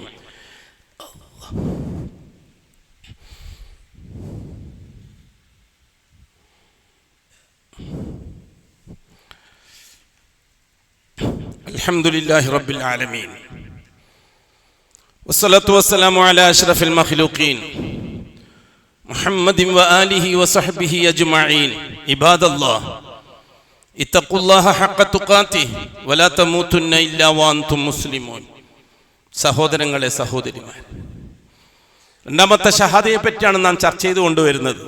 നാം ഒരുപാട് കൊല്ലങ്ങളായി ലാ ഇലാഹ ഇല്ലല്ലാഹുവിന്റെ ഷഹാദയാണ് ചർച്ച ചെയ്തുകൊണ്ടിരുന്നത്. മുഹമ്മദുർ റസൂലുള്ളാഹിയെ പറയാൻ നമുക്ക് അവസരം കിട്ടാറുണ്ടാകുമായിരുന്നില്ല. അല്ലാഹു തആല തന്ന അവസരത്തെ അല്ലാഹു തആല കബൂലാക്കട്ടെ. മിമ്പറുകളെയും മെഹ്റാബുകളെയും അല്ലാഹു അവന്റെ ഖുദ്റത്ത് കൊണ്ട് അനുകൂലമാക്കി തരുന്ന കാലത്തോളം നമുക്കിത് പറഞ്ഞുകൊണ്ടേ പോകാം, മലക്കുൽ മൗത്ത് റൂഹിനെ പിടിക്കുന്നത് വരെ. ആ സമയത്തും നമുക്ക് പറയാനുള്ളത് തൗഹീദാണ്. നാളെ ആഖിറത്തിലെത്തി അല്ലാഹുവിന്റെ മുമ്പിൽ ഒരുമിച്ച് കൂട്ടപ്പെടുമ്പോൾ അവിടെയും നമുക്ക് പറയാനുള്ളത് തൗഹീദാണ്. സ്വർഗത്തിലെത്തിയാൽ അവിടെ കാര്യത്തിന് വേണ്ടിയല്ല, കളിക്ക് വേണ്ടി പറയാനുള്ളതും തൗഹീദാണ്. ഇങ്ങനെ അല്ലാഹു തആല പറഞ്ഞില്ലേ പരിശുദ്ധ ഖുർആൻ, ലക്കും ഫീഹാ മാ തശ്തഹി അൻഫുസുക്കും, നിങ്ങളുടെ ശരീരം എന്താണോ ആഗ്രഹിക്കുന്നത് അതൊക്കെ നിങ്ങൾക്ക് തയ്യാറാണ് സ്വർഗത്തിൽ. വലക്കും മാ തദ്ദഊൻ, നിങ്ങൾ എന്താണോ ആവശ്യപ്പെടുന്നത് അതൊക്കെ നിങ്ങൾക്ക് കിട്ടും സ്വർഗത്തിൽ. ഖുർആൻ, ഇന്നാ സഹാബൽ ജന്നത്തിൽ യൗമ ഫീ ശുഗ്ലിൻ ഫാകിഹൂൻ ഹും വഅസ്വാജുഹും ഫീ ളിലാലിൻ അൽ അറായികി മുത്തഖിഊൻ ലഹും ഫീഹാ ഫാകിഹത്തുൻ വലഹും മാ യദ്ദഊൻ സലാം ഖൗലൻ മിൻ റബ്ബിർ റഹീം. സ്വർഗ്ഗം. ആ സമയത്ത് നമ്മളോടും ചോദിക്കും അല്ലാഹു തആല നിനക്ക് എന്താ ആവശ്യമെന്ന്. അന്ന് നമ്മൾ അല്ലാഹുവിനോട് പറയും തൗഹീദ് പറയണം. തൗഹീദ് പറയാനൊരു സദസ്സ് വേണം. അല്ലാഹുവേ നിന്നെപ്പറ്റി പറയാനൊരു സദസ്സ് വേണം, സന്തോഷത്തിന്, മനസ്സിന്റെ പൂതി തീർക്കാൻ. ആ സമയത്ത് ഇവിടുത്തെ പണ്ഡിതന്മാരും ഇവിടുത്തെ ശിയാക്കളും എല്ലാവരും സ്വർഗത്തിലെത്തിയവരൊക്കെ അവരൊക്കെ ഒരുമിച്ച് കൂട്ടിക്കൊണ്ട് തൗഹീദ് പറയുന്ന രംഗം നിങ്ങളൊന്ന് ആലോചിച്ച് നോക്കിയേ. അത് എത്രയുള്ളൂ ആശ? വേറെ ആശകൾ എന്താ? സ്വർഗത്തിനെന്തോ ആശ? സ്വർഗം തന്നെ നമുക്കുള്ളതാണെങ്കിൽ പിന്നെന്താ ആശ വന്നിരിക്കുന്നത്? അല്ലാഹു തആല പറഞ്ഞ വിഷയമാണ്. നിങ്ങൾക്ക് വേണ്ടതെല്ലാം അവിടെയുണ്ട്. അവിടെ കിട്ടേണ്ടത് നിങ്ങൾക്ക് അല്ലാഹുവിനെയാണ്. സ്വർഗത്തിൽ ഇതെല്ലാം കിട്ടിയിട്ട് എന്താ കാര്യം? അല്ലാഹുവിനെ കിട്ടിയിട്ടില്ലെങ്കിൽ, സ്വർഗം എല്ലാം ഏൽപ്പിച്ചിട്ട് അല്ലാഹു സുബ്ഹാനഹു വ തആല അവന്റെ മുഖം കാണിക്കുന്നില്ലെങ്കിൽ നമുക്ക് ഇതെല്ലാം കൊണ്ട് എന്താണ് നേട്ടം? നമുക്ക് അല്ലാഹു വുജൂഹി യൗമൈദിൻ നാളിറ ഇലാ റബ്ബിഹാ നാളിറ. വുജൂഹി യൗമൈദിൻ, അന്നത്തെ ദിവസം ചില മുഖങ്ങൾ, ഇലാ റബ്ബിഹാ വുജൂഹി യൗമൈദിൻ നാളിറ, പ്രസന്നമായിരിക്കും ചില മുഖങ്ങൾ. അവരുടെ ആകെ ജോലി എന്തായിരിക്കും? ഇലാ റബ്ബിഹാ നാളിറ, അല്ലാഹുവിന്റെ മുഖത്ത് നോക്കി ഇങ്ങനെ ഇരിക്കുക. വേറെ ഒരു ആസ്വാദനവുമില്ല, വേറൊരു രസമൊന്നും അവിടെ ഇല്ല. അതെല്ലാവർക്കും കിട്ടൂല, ചെറിയൊരു ന്യൂനപക്ഷത്തിന് മാത്രം. സ്വർഗ്ഗം എല്ലാം അല്ലാഹു തആല വാരി കോരി കൊടുക്കും. ഒരാൾക്ക് കിട്ടുന്ന സ്വർഗം തന്നെ ഒരു മരത്തിന്റെ ചോട്ടിൽ 500 കൊല്ലം കുതിര ഓടിയാൽ ഉണ്ടാകുന്ന സ്ഥലം ആർക്ക് കിട്ടുന്നറിയോ? അവസാനമായിട്ട് സ്വർഗത്തിൽ കയറുന്നവർക്ക് കിട്ടുന്നത്. 500 കൊല്ലം ഒരു കുതിര ഒരു മരത്തിന് വരയം വെച്ചാൽ എത്ര സ്ഥലം വരെ ഓടി തീർക്കാൻ പറ്റും? അത്രയും സ്ഥലം എല്ലാ വിചാരണയും കഴിഞ്ഞിട്ട് സ്വർഗത്തിൽ കയറുന്നവനിക്ക് കിട്ടുന്ന സ്വർഗം. എങ്കിൽ പിന്നെ വിചാരണ ഇല്ലാണ്ട് സ്വർഗത്തിൽ പോകുന്നവന്റെ കാര്യം ഒന്ന് ആലോചിച്ച് നോക്കിയേ. എന്തായിരിക്കും കിട്ടുക? നമ്മൾ എങ്ങനെ കണക്ക് കൂട്ടത്? എങ്ങനെയാണ് നമുക്ക് ഒരു കണ്ണും കാണാത്തത്? വല ഐനും റഅത്ത്, ഒരു കണ്ണും കാണാത്തത്. അതേപോലെ തന്നെ ഒരു ചെവി, വല ഉദിനും സമയത്ത് ഒരു ചെവിയും കേൾക്കാത്തത്, ഒരു ഹൃദയത്തിലും ഒരു രൂപം പോലും ഉണ്ടാക്കാൻ പറ്റാത്തത്. അതേ കൂട്ടരെ, അതിനാണ് മെനക്കെടുന്നത് നാം ഈ തൗഹീദിന്റെ രാജപാതയിൽ സഞ്ചരിക്കുന്നത് അതിനു വേണ്ടിയിട്ടാണ്. വേറെ ഒരു ലക്ഷ്യം ദുനിയാവിലില്ല. മുവഹ്ഹിദുകൾക്ക് ദുനിയാവിൽ എന്തെങ്കിലും തരാമെന്ന് അല്ലാഹു ഏറ്റിട്ടില്ല. സ്ഥാനമാനങ്ങളോ പദവികളോ പണോ പത്രോസോ ഇതൊന്നും അല്ലാഹു വഅദ ചെയ്തിട്ടില്ല. മുവഹ്ഹിദുകൾക്ക് വഅദ ചെയ്തിരിക്കുന്നത് അംബിയാ മുർസലീങ്ങളോടൊപ്പം നാളെ നിങ്ങൾക്ക് ഒരുമിച്ച് കൂടാ. അതാണ് നമ്മൾ ആവശ്യപ്പെടുന്നത്, അതാണ് നമ്മളൊക്കെ ആഗ്രഹം. അവിടെ എത്തിയാലും അല്ലാഹു സുബ്ഹാനഹു വ തആല നമുക്ക് തന്റെ സൗഭാഗ്യം അതാണ്. അതുകൊണ്ട് തന്നെ നാം ഇത് വളരെ കൃത്യമായി വളരെ വിശദമായി പഠിച്ചിരിക്കണം. എന്നിട്ട് വേണം ഇനി മുഹമ്മദുർ റസൂൽ അനുസരിച്ച് അമൽ ചെയ്യേണ്ട രീതിയിലേക്ക് കടക്കാൻ. മുഹമ്മദി റിസാലത്തിൽ തൂക്കി തിട്ടപ്പെടുത്തി അമൽ ചെയ്യേണ്ടത് എങ്ങനെ? സഫർ കഴിയാൻ പോവുകയാണ്. സഫർ കഴിയുന്നതിന് മുമ്പായി, റബീഉൽ അവ്വൽ പിറക്കുന്നതിന് മുമ്പായി നമുക്കത് വിശദീകരിക്കേണ്ടതുണ്ട്. എന്നിട്ട് വേണം നമുക്ക് മറ്റു കാര്യത്തിലേക്ക് കടക്കാൻ. മുഹമ്മദ് ഈ റിസാലത്തനുസരിച്ച് എങ്ങനെ അമൽ ചെയ്താലാണ് ഷഹാദത്ത് സഹിയാകുക, ആ ഷഹാദത്ത്, ആ കരാർ നിലനിർത്താൻ നാം ചെയ്യേണ്ട രീതി എങ്ങനെയാണ്, അത് ചർച്ച ചെയ്യണം, വിശദമായി ചർച്ച ചെയ്യണം. അവിടെയാണ് അഅ്മാലുകളുടെ മുഴുവൻ കാര്യങ്ങളും പൊളിഞ്ഞു വാസ്യാകുന്നത്. ലാ ഇലാഹ ഇല്ലല്ലാഹ് കൊടുത്ത ഈമാൻ തകർന്നത് പോലെ മുഹമ്മദുർ റസൂലുള്ളാഹ് കൊടുത്ത അഅ്മാലുകൾ തകരുന്നത് അവിടെയാണ്. അതുകൊണ്ട് ശ്രദ്ധിച്ചിട്ടില്ലെങ്കിൽ മുഹമ്മദുർ റസൂലുള്ളാഹ് കൊടുത്ത ഷഹാദ ബാത്തിലാവും. മുഹമ്മദുർ റസൂലുള്ളാഹ് കൊടുത്ത ഷഹാദ ബാത്തിലായാൽ ലാ ഇലാഹ ഇല്ലല്ലാഹ് കൊടുത്ത ഷഹാദ ബാത്തിലാവും. ലാ ഇലാഹ ഇല്ലല്ലാഹ് കൊടുത്ത ഷഹാദ ബാത്തിലായാൽ കാലാകാലം നരകത്തിലാണ്. അല്ലാഹു മനസ്സിലാക്കാൻ തൗഫീഖ് ചെയ്യട്ടെ ഇൻഷാ അല്ലാഹ്. ഇതെല്ലാം മനസ്സിൽ കണ്ടുകൊണ്ട് തന്നെ കൊല്ലമ്പാടി മഹല്ലിനെ പരിഗണിച്ചുകൊണ്ടും കൊല്ലമ്പാടിയിലെ മുസ്ലിമീങ്ങളെ പരിഗണിച്ചുകൊണ്ട്, പ്രത്യേകിച്ച് പരിഗണിച്ചുകൊണ്ടും, ഇവിടുത്തെ സ്ത്രീ പുരുഷന്മാരും ഹിദായത്ത്, ഇസ്തിഖാമത്ത് എന്നിത്യാദി കാര്യങ്ങളെ പറ്റി വിശദമായി ചർച്ച ചെയ്യാനെന്നോണമാണ് കൊല്ലമ്പാടി സലഫി ജമാഅത്തിന്റെ ഭാരവാഹികൾ നാളെയും മറ്റന്നാളുമായി ഇവിടെ ഒരു ഇസ്ലാഹി പ്രഭാഷണ പരമ്പര വെച്ചിരിക്കുന്നത്. മുഖ്യമായും പരിഗണിക്കുന്നത് നമ്മുടെ മഹല്ലിൽ, അതെ, നാം ഇൻസാൻ എന്താണെന്ന് പഠിക്കണം, ഇസ്ലാം എന്താണെന്ന് പഠിക്കണം, ഹിദായത്ത് എന്താണെന്ന് പഠിക്കണം, ഇസ്തിഖാമത്ത് എന്താണെന്ന് പഠിക്കണം. ഈ രീതിയിൽ വസ്തുനിഷ്ഠമായി നാം മുസ്ലിമായ അവസ്ഥയ്ക്ക് ഇനി അങ്ങോട്ട് എന്ത് എന്നതിനെ പറ്റി ഗഹനമായൊരു ചിന്ത, ഗഹനമായൊരു പഠനം, ഗഹനമായൊരു ചർച്ച അനിവാര്യമാണ്. ആ അനിവാര്യത മനസ്സിലാക്കിക്കൊണ്ടാണ് നമ്മുടെ ഈ സലഫി പള്ളിയുടെ ഭാരവാഹികൾ ഇങ്ങനൊരു തീരുമാനത്തിലെത്തിയിരിക്കുന്നത്. എല്ലാവരും അതിൽ സജീവമായി പങ്കെടുക്കുക, ശാരീരികമായി ദുആ, അതേപോലെ തന്നെ സാമ്പത്തിക കാര്യത്തിൽ പ്രത്യേക പരിഗണന. കാരണം സ്വതന്ത്രമായ കാഴ്ചപ്പാടോടും പോകുന്നത് കാരണം ഒരു പക്ഷേ നമുക്ക് സാമ്പത്തികമായി സപ്പോർട്ട് ചെയ്യാൻ ആരും ഉണ്ടായിക്കൊള്ളണമെന്നില്ല, ശാരീരികമായി സപ്പോർട്ട് ചെയ്യാൻ ആരും ഉണ്ടായിക്കൊള്ളണമെന്നില്ല. എല്ലാറ്റിനും പകരം അല്ലാഹ്. അതുകൊണ്ട് തന്നെ നാളെയും മറ്റന്നാളും ഈ അങ്കണത്തിൽ വെച്ച് നടക്കുന്ന, അതെ, കൊല്ലമ്പാടി സലഫി മുസ്ലിം ജമാഅത്തിന്റെ പള്ളിയിലെ അങ്കണത്തിൽ വെച്ച് നടക്കുന്ന, ഈ കമ്മിറ്റിയുടെ നേതൃത്വത്തിൽ നടക്കുന്ന ഈ 2 ദിവസത്തെ നസിഹത്ത് നമുക്ക് സന്തോഷമായി പങ്കെടുത്ത് കാര്യമായി പഠിക്കാനും മനസ്സിലാക്കാനും പറയുന്ന ആൾക്കും കേൾക്കുന്ന ആൾക്കും വലിയ വലിയ തൗഫീഖ് അല്ലാഹു നസീബാക്കട്ടെ. അതേപോലെ തന്നെ അതിന് സാമ്പത്തിക ചെലവ് ആവശ്യമുണ്ട്. പൂർണ്ണമായും വ്യക്തിപരമായി അതിൽ സഹകരണം ഉണ്ടാകണമെന്ന് അറിയിക്കുകയാണ്. എല്ലാ വഴികളും പൂർണ്ണതയോടെ അല്ലാഹു കബൂലാക്കുകയും നാളെ അല്ലാഹുവിന്റെ ഹദ്റത്തിലെത്തുമ്പോൾ, സാന്നിധ്യത്തിലെത്തുമ്പോൾ, അല്ലാഹു വിചാരണ ചെയ്യുമ്പോൾ അല്ലാഹുവിന്റെ മുമ്പിൽ സമർപ്പിക്കാൻ കേടുപാടില്ലാത്തൊരമലായി അതിനെ അല്ലാഹു കബൂലാക്കുകയും ചെയ്യട്ടെ. അലാ വസല്ലു വസല്ലിമു അലൻ നബിയിൽ മുസ്തഫ വറസൂലിൽ മുർത്തദ ഇന്നല്ലാഹ വമലായികതഹു യുസല്ലൂന അലൻ നബി യാ അയ്യുഹല്ലദീന ആമനു സല്ലു അലൈഹി വസല്ലിമു തസ്ലീമാ. وقال عليه الصلاة والسلام من صلى علي واحدة صلى الله بها عليه أشرا. اللهم صل وسلم على رسولك سيدنا محمد وعلى آله وصحبه واتباعه ومن تبعهم بإحسان إلى يوم الدين. اللهم ارض عن خلفائه الراشدين المهديين أبي بكر وعمر وعثمان وعلي رضي الله عنهم وارض عنا معهم برحمتك يا أرحم الراحمين وعن سائر الصحابة والقرابة كلهم أجمعين. اللهم اغفر للمؤمنين والمؤمنات والمسلمين والمسلمات الأحياء منهم والأموات. اللهم إنك مجيب الدعوات وقاضي الحاجات. طيب ثرانا وثراهم واجعل الجنة مأوانا ومأواهم. اللهم أصلحنا وأصلح أئمتنا وأمتنا وولاتنا وولاة أمورنا. اللهم اجعل أمورنا بأيدي خيارنا. اللهم اجعل أمورنا بأيدي خيارنا. اللهم اجعل أمورنا بأيدي خيارنا. اللهم اجعل أمورنا بأيدي خيارنا حتى يقودنا إلى الخير من هو خير منا. اللهم انصر جيوش المسلمين وفك أسر المأسورين وقض الدين عن المدينين. اللهم اكتب الستر والسلامة علينا وعلى والدينا وأولادنا وأزواجنا وعلى جميع الحجاج والعمار والزوار والزوار والمسافرين والمجاهدين في سبيلك صاددين والدين في بيتك وبحرك وجوك أجمعين يا رب العالمين. ربنا آتنا في الدنيا حسنة وفي الآخرة حسنة وقنا عذاب النار ربنا اغفر لنا ولإخواننا الذين سبقونا بالإيمان ولا تجعل في قلوبنا غلا للذين آمنوا ربنا إنك رؤوف رحيم وصلى الله على خير خلقه محمد وآله وصحبه أجمعين والحمد لله رب العالمين.